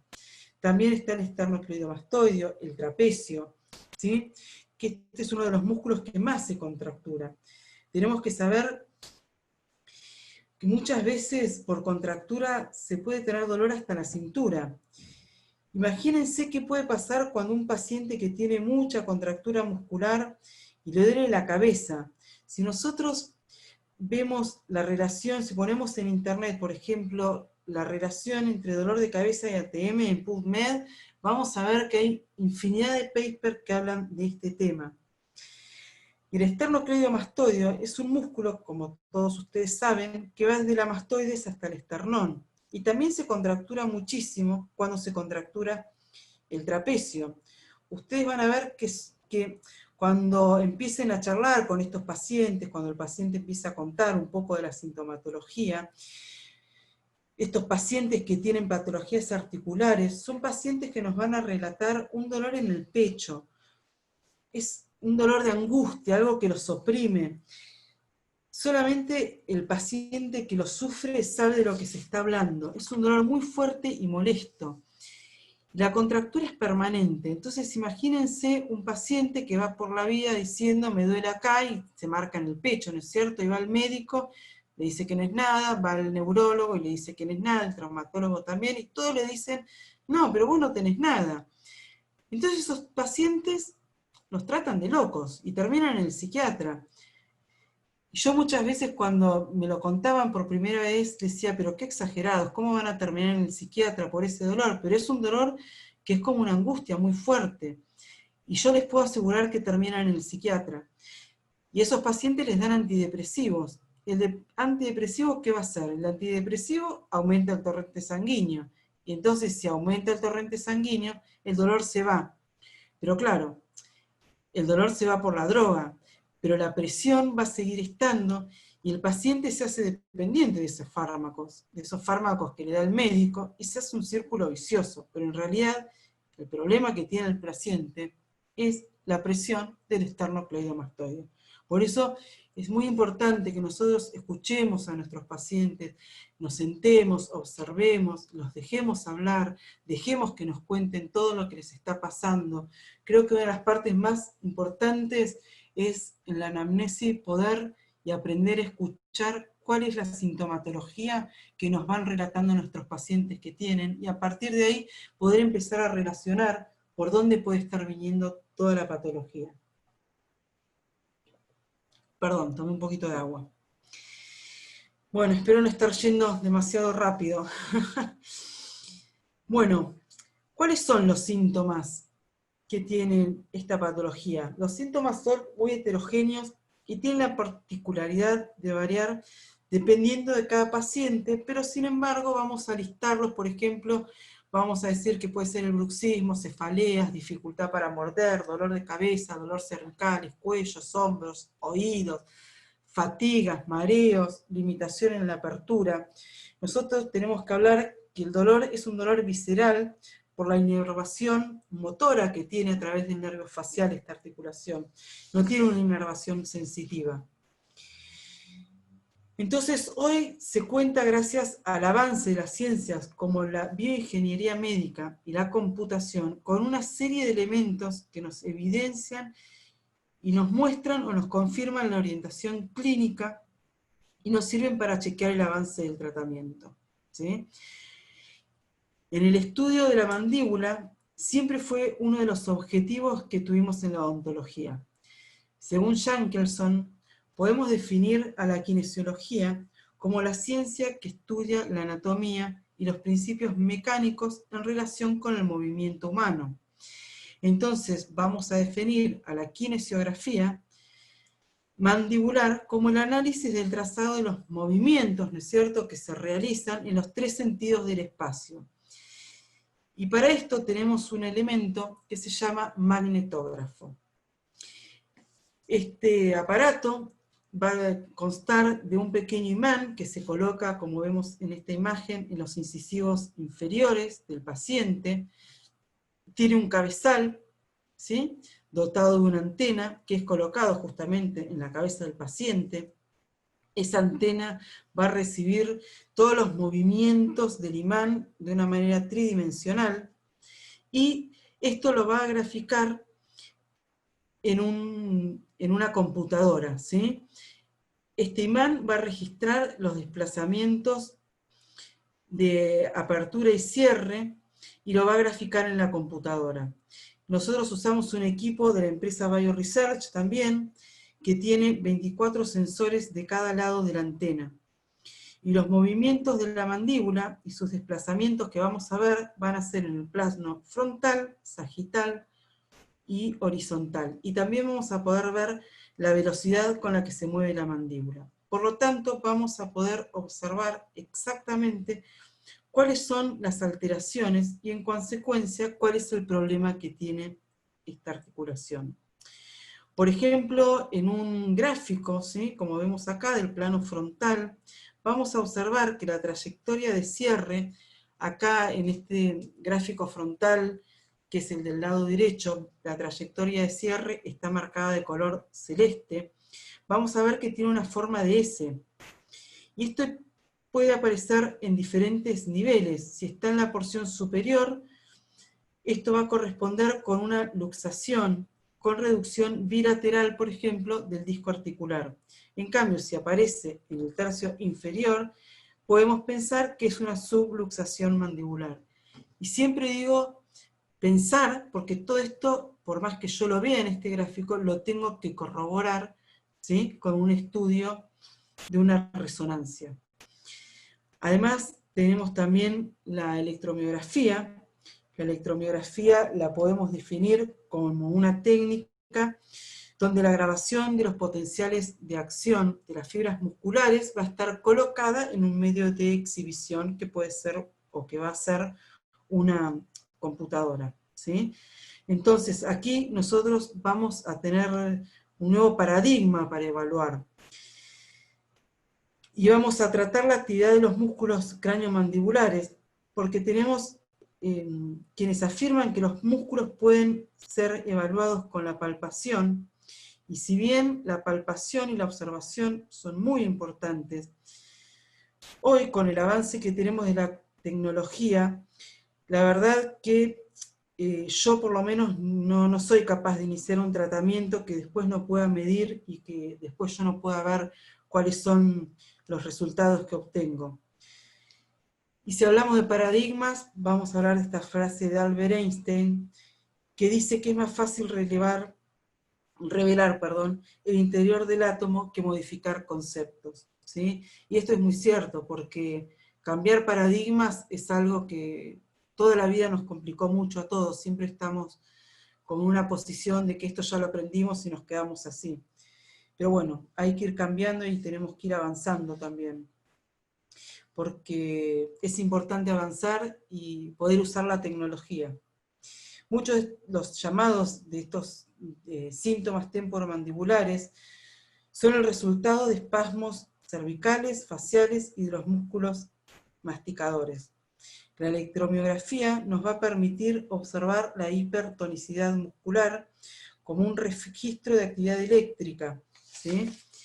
Nosotros vamos a usar la electromiografía de superficie porque es un método simple y seguro y es no invasivo. Porque, por ejemplo, las electromiografías de profundidad van a utilizar agujas, y cuando nosotros clavamos una aguja en el músculo, vamos a hacer que este músculo se contraiga, justamente porque lo acabamos de pinchar, y nos va a arrojar datos erróneos para poder evaluar y para poder estudiar esos músculos. Entonces, en la electromiografía nosotros vamos a analizar principalmente el funcionamiento de los músculos temporales, maceteros y digástricos. Nosotros vamos a realizar diferentes pruebas, como por ejemplo la prueba de los rollos de algodón, que la creó mi profesor, el doctor Jorge Learreta, mediante la cual vamos a comprobar que descomprimiendo esta articulación se va a optimizar descomprimiendo la articulación vamos a optimizar la función muscular. Y entonces vamos a poder comprobar cuál es la actividad de estos músculos y cuáles van a ser los músculos que están afectados. Y esto nos va a servir también para, durante que nosotros estamos en un tratamiento, ver cómo responden esos músculos, la actividad de esos músculos. Acá vamos a ver, por ejemplo, en este gráfico que tenemos acá, que es una electromiografía, lo vamos a ver que está dividido en 4 columnas, donde en la primera columna del lado izquierdo vamos a ver cómo colocándole un rollo de algodón del lado derecho al paciente, perdón, en la primera columna vamos a ver cómo cuando yo le digo al paciente que apriete los dientes, cómo funcionan esos músculos. Entonces en este caso vamos a ver que el músculo temporal se disparó y funciona de manera dispar, el derecho al izquierdo, el músculo macetero prácticamente no registra función, y el músculo digástrico se lo ve como que está relajado. Ahora, si yo le coloco un rollo de algodón a este paciente del lado derecho, vamos a ver en esta segunda columna cómo el músculo temporal se activa y empieza a funcionar, comparándolo con el del lado izquierdo, que sigue prácticamente sin funcionar. Lo mismo le sucede a los maceteros, y el digástrico acá se ha disparado cuando no debería dispararse, por lo tanto sabemos que no está funcionando como corresponde. Lo mismo vamos a ver acá cuando colocamos un rollo de algodón del lado izquierdo, y cuando yo le digo al paciente, le coloco un rollo de algodón tanto del lado derecho como del lado izquierdo, y le digo a ese paciente que muerda bien fuerte, vemos cómo funcionan, cuál es la actividad muscular de los temporales y de los maceteros, vemos cómo se optimiza esa actividad muscular. Entonces nosotros acá simplemente con un rollo de algodón estamos viendo que descomprimiendo esa articulación nosotros conseguimos este efecto que es justamente optimizar la actividad muscular. Las electromiografías nos sirven para medir la actividad muscular, nos sirve para medir si un músculo funciona o no como corresponde. Nosotros ahora vamos a dejar de tener una opinión sobre el músculo para saber exactamente cómo está funcionando. También nosotros, para poder evaluar a los pacientes, vamos a poder evaluarlos antes y durante el tratamiento. Los vamos a evaluar con el baropodómetro. En el análisis estático, por ejemplo, en este caso, vamos a ver cómo el polígono de apoyo de un paciente se va desplazando hacia la izquierda, y si nosotros descomprimimos la articulación con un dispositivo intraoclusal, vamos a ver cómo con ese intermediario se empiezan a equilibrar los apoyos, ¿sí? Lo mismo vamos a ver cuando estamos con un análisis postural, ¿sí? Vamos a ver cómo se alinean esos apoyos. También tenemos probado que en deportistas de alto rendimiento, si nosotros optimizamos el trabajo de los músculos que afectan a la articulación, vamos a optimizar su rendimiento, ya que estamos mejorando, entre otras cosas, la postura de ese paciente. Y ahora vamos a hablar un poquito del tratamiento, ¿sí? Nosotros para el tratamiento tenemos que hacer entonces un correcto diagnóstico para poder hacer un plan de tratamiento y explicarle al paciente cuál va a ser el pronóstico. Nosotros, mi profesor, mi gran maestro, el doctor Learreta, cuando estábamos estudiando, siempre nos dice que todo lo que nosotros le digamos a un paciente previo a un tratamiento es diagnóstico, y todo lo que le digamos después son excusas, nos estamos excusando de lo que no pudimos diagnosticar. Entonces, lo más importante es lo que nosotros le decimos en el diagnóstico a esos pacientes. Y viendo un poquito cómo es el tratamiento, se los voy a resumir, se los trato de pasar rápido. Nosotros vamos a tomar un modelo de la boca del paciente, luego vamos a relajar con el Biotens, ¿sí? Con esto estimulador transcutáneo, y a través de la utilización del magnetógrafo, cuando yo conseguí con el Biotens llevar esa mandíbula, esa posición de reposo, ¿sí? Que la voy a poder corroborar con la utilización de este magnetógrafo, recién ahí voy a poder tomarle un registro a la ubicación de la mandíbula y a la ubicación de la mordida del paciente. Con todos estos elementos, yo voy a enviar a un laboratorio para que me construya un dispositivo intraoral, que es esto que vemos acá, que es un dispositivo de acrílico, que nosotros le vamos a colocar al paciente en su boca. Esto el paciente lo va a tener que sostener durante las 24 horas, y son tratamientos que pueden llegar a durarnos entre un año y medio. Nosotros durante ese tiempo vamos a ir chequeando, vamos a ir calibrando, vamos a ir controlando la altura de estas posiciones antero-posteriores y transversales, que van a ir cambiando en la medida que nosotros vamos avanzando en el tratamiento y que los músculos se van a ir acomodando. Y además, según el diagnóstico que tengamos, va a ser también la terapéutica que vamos a seguir, no solamente vamos a utilizar el dispositivo y nada más, ¿sí? Todo esto, por supuesto, y nuevamente aclarando, que es en ayuda y trabajando en equipo con los kinesiólogos, ¿sí? Ya que yo sola no puedo corregir las estructuras superiores si no tengo en cuenta el resto del cuerpo, que el resto del cuerpo va a estar desalineado, y entonces la postura del paciente va a estar toda desalineada.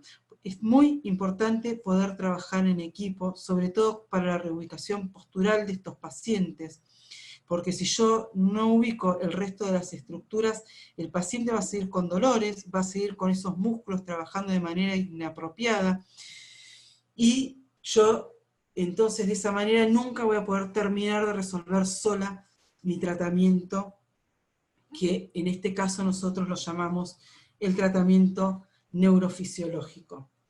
Y ahora, por suerte para todos ustedes, vamos a llegar a las conclusiones, ¿sí?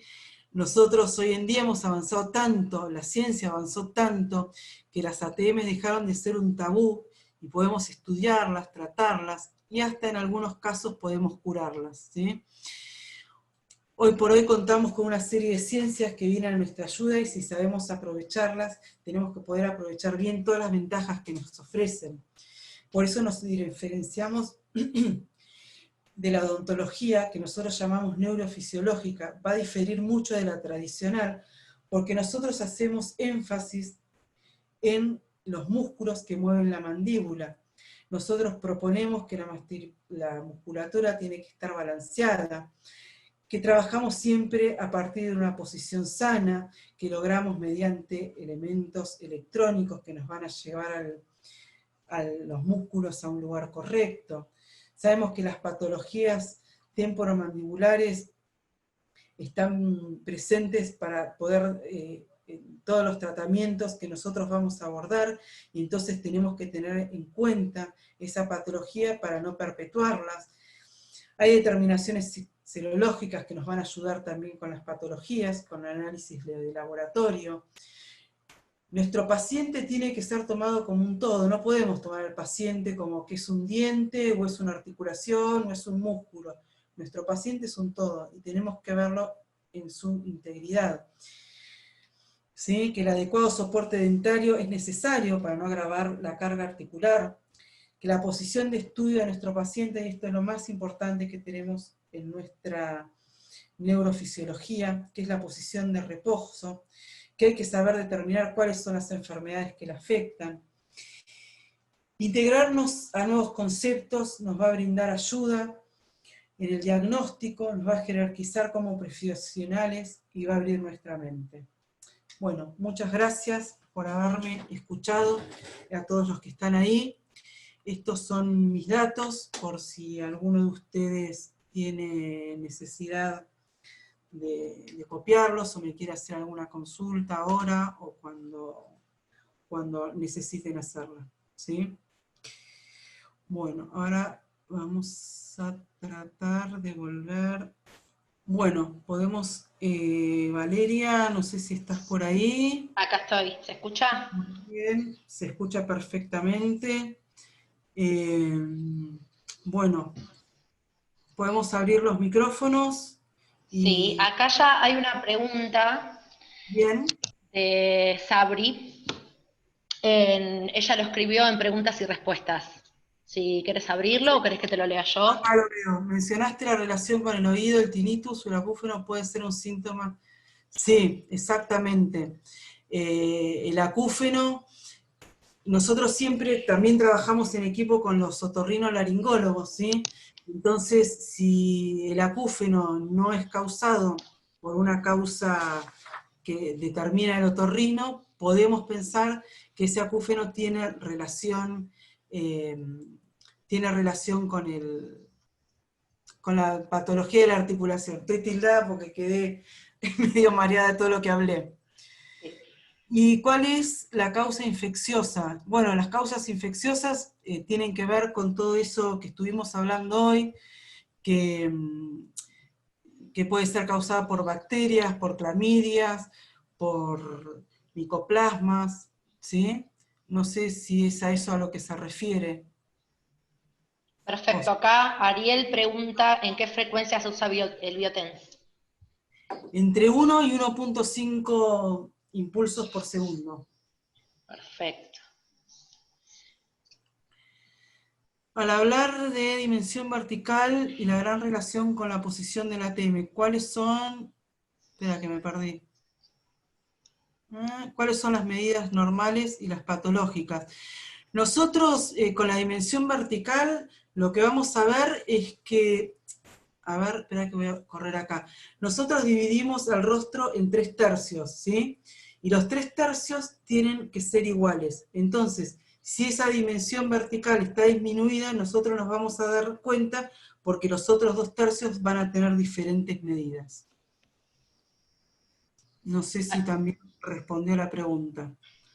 Después Hay acá una pregunta, sí, de Roberto, que el salteaste. dispositivo cruzar 24 horas. ¿Cómo hace el paciente para hablar, comer y actividad física? El dispositivo intraoral va colocado, pero es un dispositivo que se puede sacar y poner. Ahora, es muy interesante esta pregunta, porque es importante que el paciente pueda comer con este dispositivo colocado en su boca, porque es en el momento en el que más fuerza realizan. Entonces es importante que lo puedan tener.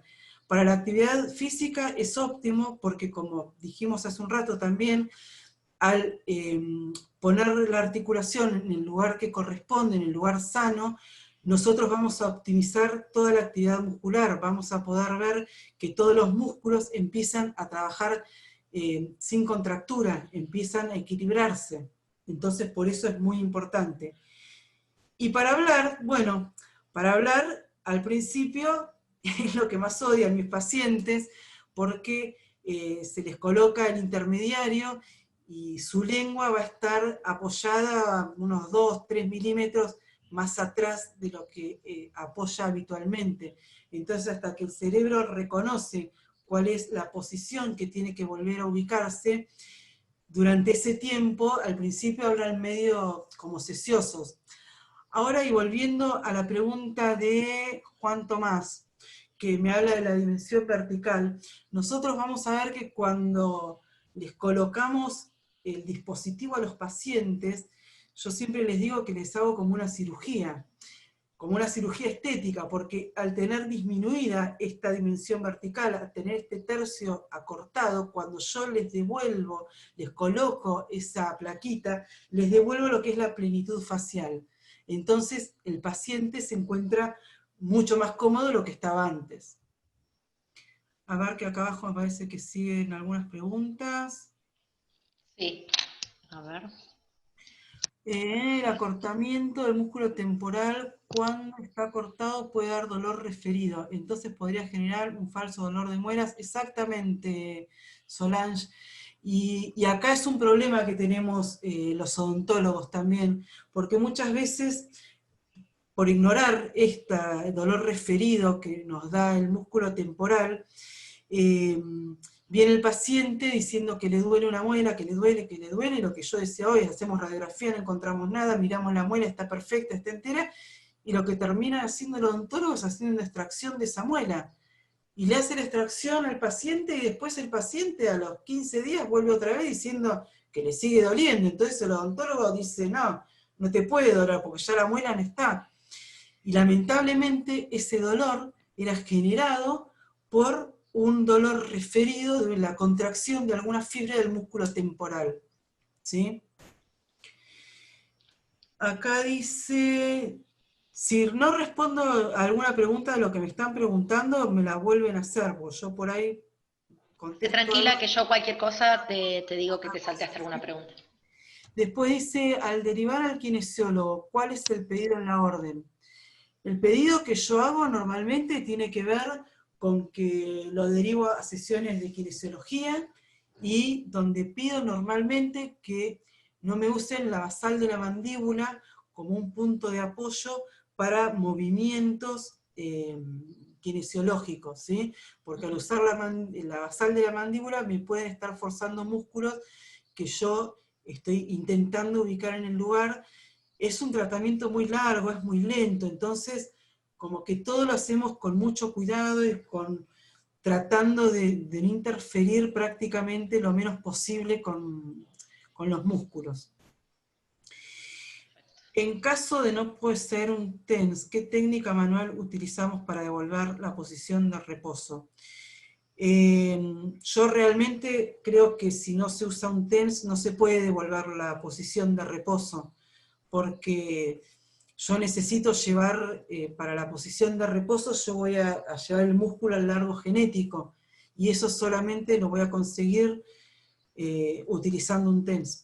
Yo manualmente no sé hasta dónde, a dónde tengo que ubicar la boca, a dónde tengo que ubicar el músculo, es como muy subjetivo. Yo necesito que un aparato, lamentablemente digo, porque necesito que el aparato me lo haga por mí, porque yo manualmente no voy a saber cuál es exactamente esa posición.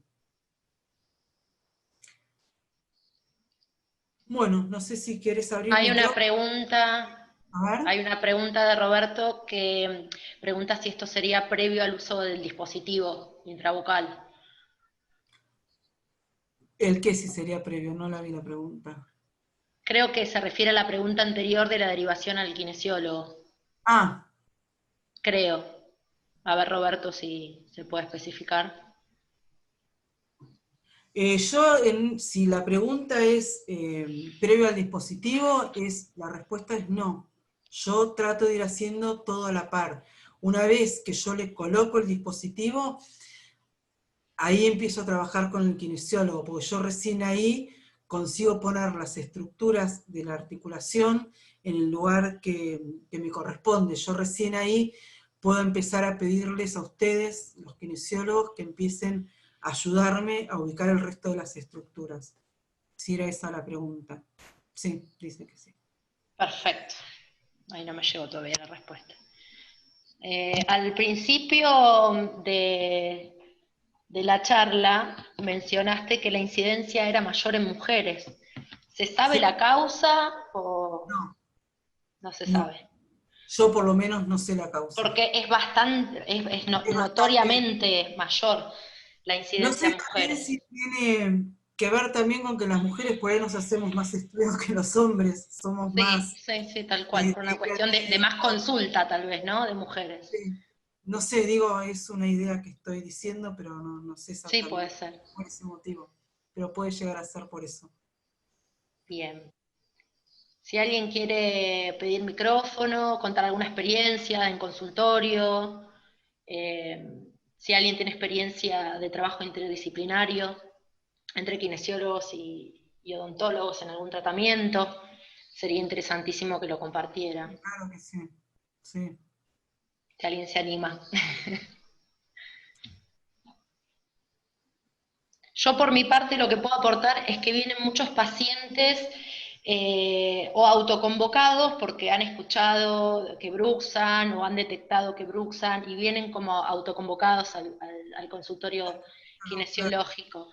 Sí, sí. O que vienen porque otro kinesiólogo que hace trauma, se dedica a traumato, mirá, deberías ver a alguien que se dedique a hacer ATM. Y la realidad es que conozco pocos casos de derivación directa de un odontólogo. Lo que pasa que, bueno, acá en Mar del Plata, por lo menos, que nos dediquemos específicamente al ATM, estoy Exacto. yo, Ujú. y tengo entendido que hay una odontóloga que viene de Tandil una vez por mes o algo así, y después no sé si hay alguien más que se dedique. Sí, hay otro odontólogo que realmente no sé el nombre, pero no somos muchos los odontólogos.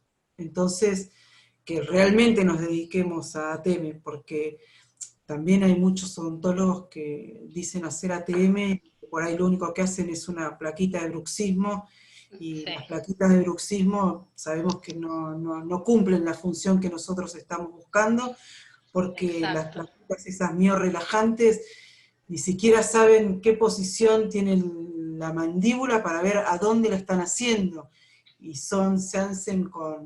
se estampan en un aparato que se llama Vacupress, y todas tienen el mismo grosor, el mismo espesor. Acá no importa si es para vos, si es para mí o para cualquiera de los participantes que están acá. Entonces, al no tener en cuenta qué es lo que le está pasando en la articulación, mal pueden saber si estamos solucionando o no. Lo único que hacen esas plaquitas es impedir que los dientes choquen y que los dientes se desgasten. Es Claro. la única función que cumplen. Acá hay una pregunta de Juan Tomás, si Sí, no sé si vas a leerla. acá, en la tiroiditis de Hashimoto, el motivo de la afectación se debe a los anticuerpos o a la alteración de los valores T3 y T4. Se debe a la alteración de los valores de T3 y de T4, y por eso la medicación que se utiliza es justamente la levotiroxina, ¿sí? Y después dice, no puede ser que esté vinculado a la hiperlaxitud ligamentaria de la mujer. ¿Es una posibilidad o Sí, no? es una posibilidad, pero bueno, también el hombre es hiperlaxo o tiene hiperlaxitud, así que no sé si es solamente de la Acá mujer. Florencia hace una pregunta que a mí en un momento me surgió también, que es el uso de hiperboloides, ¿sí? Si es beneficioso o no con las técnicas manuales para el abordaje kinésico. No sé qué es el hiperboloide. Yo en mi caso muchas veces uso un corcho, porque el hiperboloide se compra, Sí, pero se puede usar otras cosas caseras como corchitos, es para poner eh, adentro de la boca y hacerla. exacto, para hacer ejercicios. Sí, Y yo diría que no, porque si tiene una patología que no pudimos ver cuál es porque no hemos pedido por ahí los estudios que necesitamos, y ujú, nosotros le hacemos abrir al paciente lo más probable es que si ese músculo no está colocado en la posición correcta, lo único que consigamos es contraer y contracturar más al músculo. Claro, en algunas bibliografías o incluso en algunos cursos que hemos tomado como kinesiólogos, se explica el uso del hiperboloide para movilizar la articulación temporomandibular a modo de estimular la lubricación de la misma, como una movilización suave para lubricar la articulación. Sí, está bien porque cuando nosotros abrimos o cerramos la articulación, ese líquido sinovial empieza a circular por los compartimentos, pero, repito, si previamente no sabemos exactamente qué es lo que le está pasando a la articulación, es muy probable que en vez de aliviar, nosotros contracturemos más los músculos y hagamos que el músculo duela más todavía.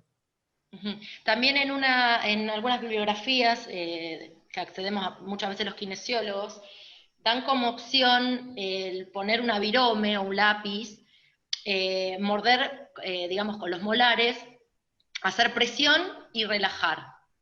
Como que eso descomprime, es de coaptador de la articulación. Sí, a ver, eso está bien, descomprime, porque no sé si ustedes prestaron atención que yo la placa que uso, la placa del intermediario cruzal que usamos, va colocado en los dientes inferiores, porque yo necesito que la mandíbula descienda. Claro. Para poder descomprimir toda esta zona. Entonces, al morder un lápiz, hago un efecto similar, se puede decir, porque yo lo que hago es descomprimir un poquito la articulación. Lo que pasa que también, al no saber cuál es el largo muscular o dónde tiene que estar ubicada esa articulación, el lápiz puede ser o que me haga elongar de más o que me haga elongar de menos. Entonces, Perfecto. puede servirnos, pero con cuidado siempre. Bien, perfecto. Con respecto a las manipulaciones intrabucales, que por lo Sí. general lo hacemos para palpar pterigoides y eso, es interesantísimo que se está planteando ahora desde la osteopatía como una terapia fundamental, como que lo primero que se le hace a un paciente es abrirle la boca y trabajar sobre pterigoideos.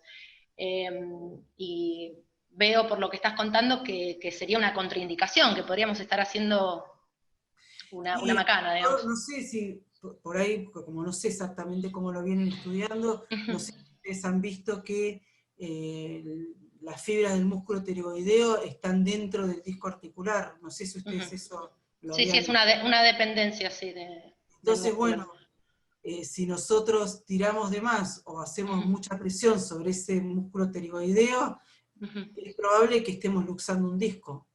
O sea que la No, solución es tener un buen diagnóstico, saber lo que realmente tiene el paciente para saber qué maniobras utilizar, que no todas son adecuadas y que inclusive algunas pueden ser contraindicatorias. exactamente. Para mí es Perfecto, así. Por eso es importantísimo poder trabajar en equipo y poder claro. llegar juntos a un diagnóstico. Ustedes me dicen, bueno, ustedes digo siempre los kinesiólogos, ¿no?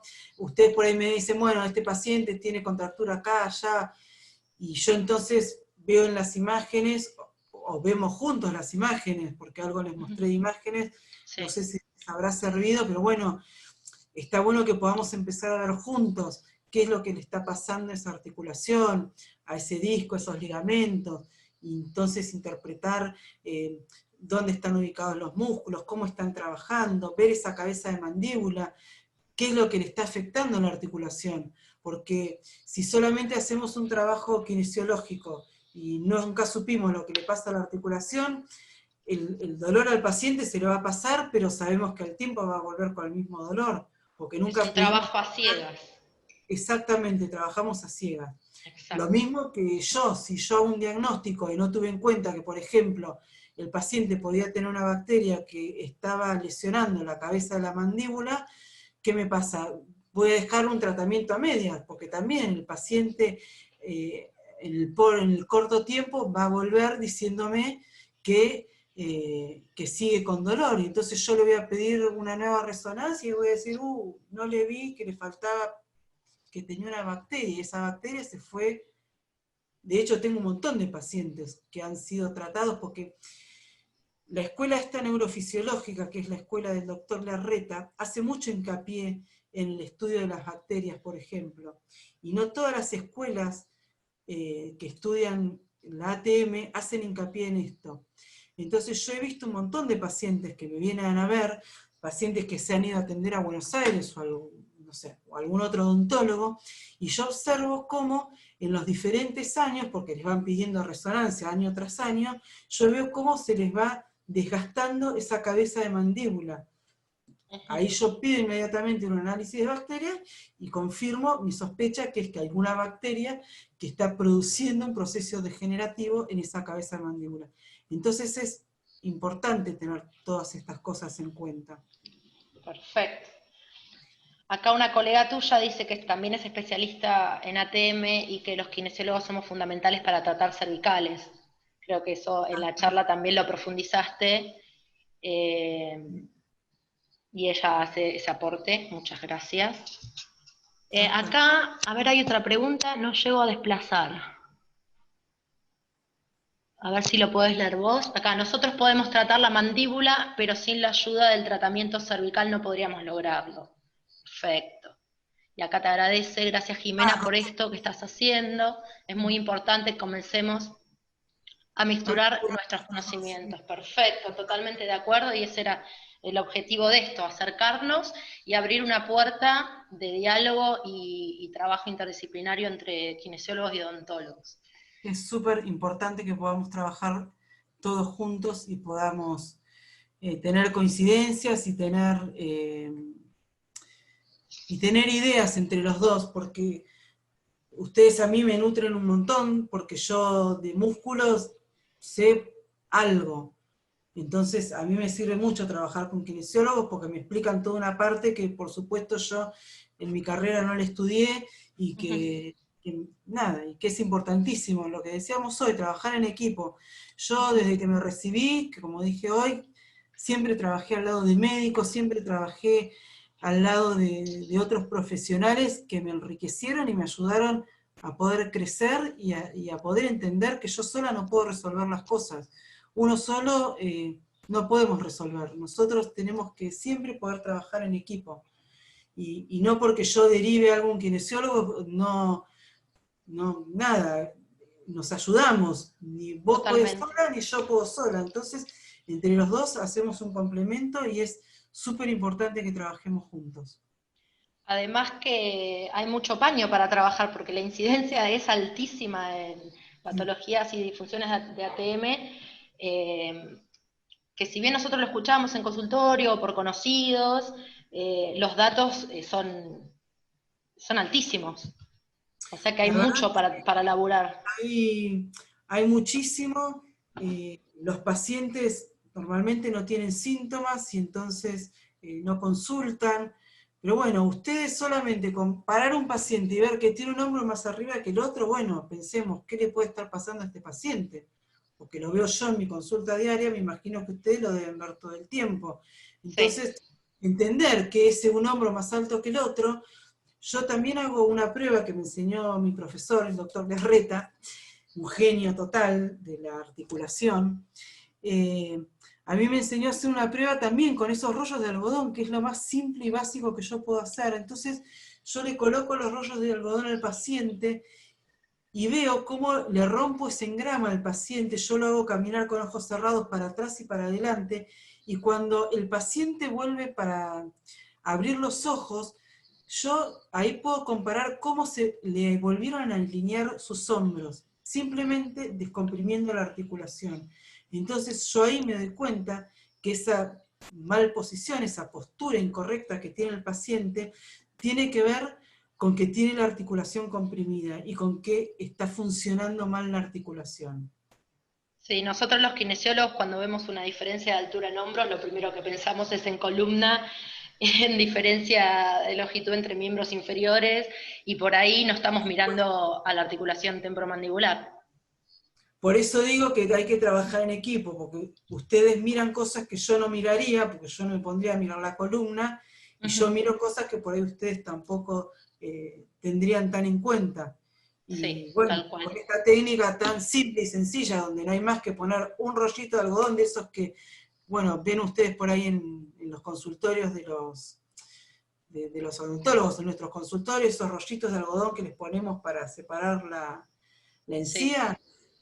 Nada, es algo tan simple como eso, y con eso nosotros vemos cómo vuelve a alinear la estructura del cuerpo, y la verdad es súper interesante de hacer esas pruebas con los pacientes. Yo además les saco fotos ahí a los pacientes, y cuando les muestro abren los ojos, no pueden creer. No lo pueden creer. Ahí estaba la solución, en ese pequeño detalle. Jimena acá te pone, Florencia en el chat te pone, gracias Jime, siempre tan clara y humilde, esperemos sea una de las primeras charlas de muchas, importantísimo tratar al paciente como un todo. Gracias, Flor. Paula te pone muy interesante la charla, e importantísimo el trabajo interdisciplinario y la comunicación entre kinesiólogos y odontólogos durante el tratamiento. Exactamente, Paula. Espectacular.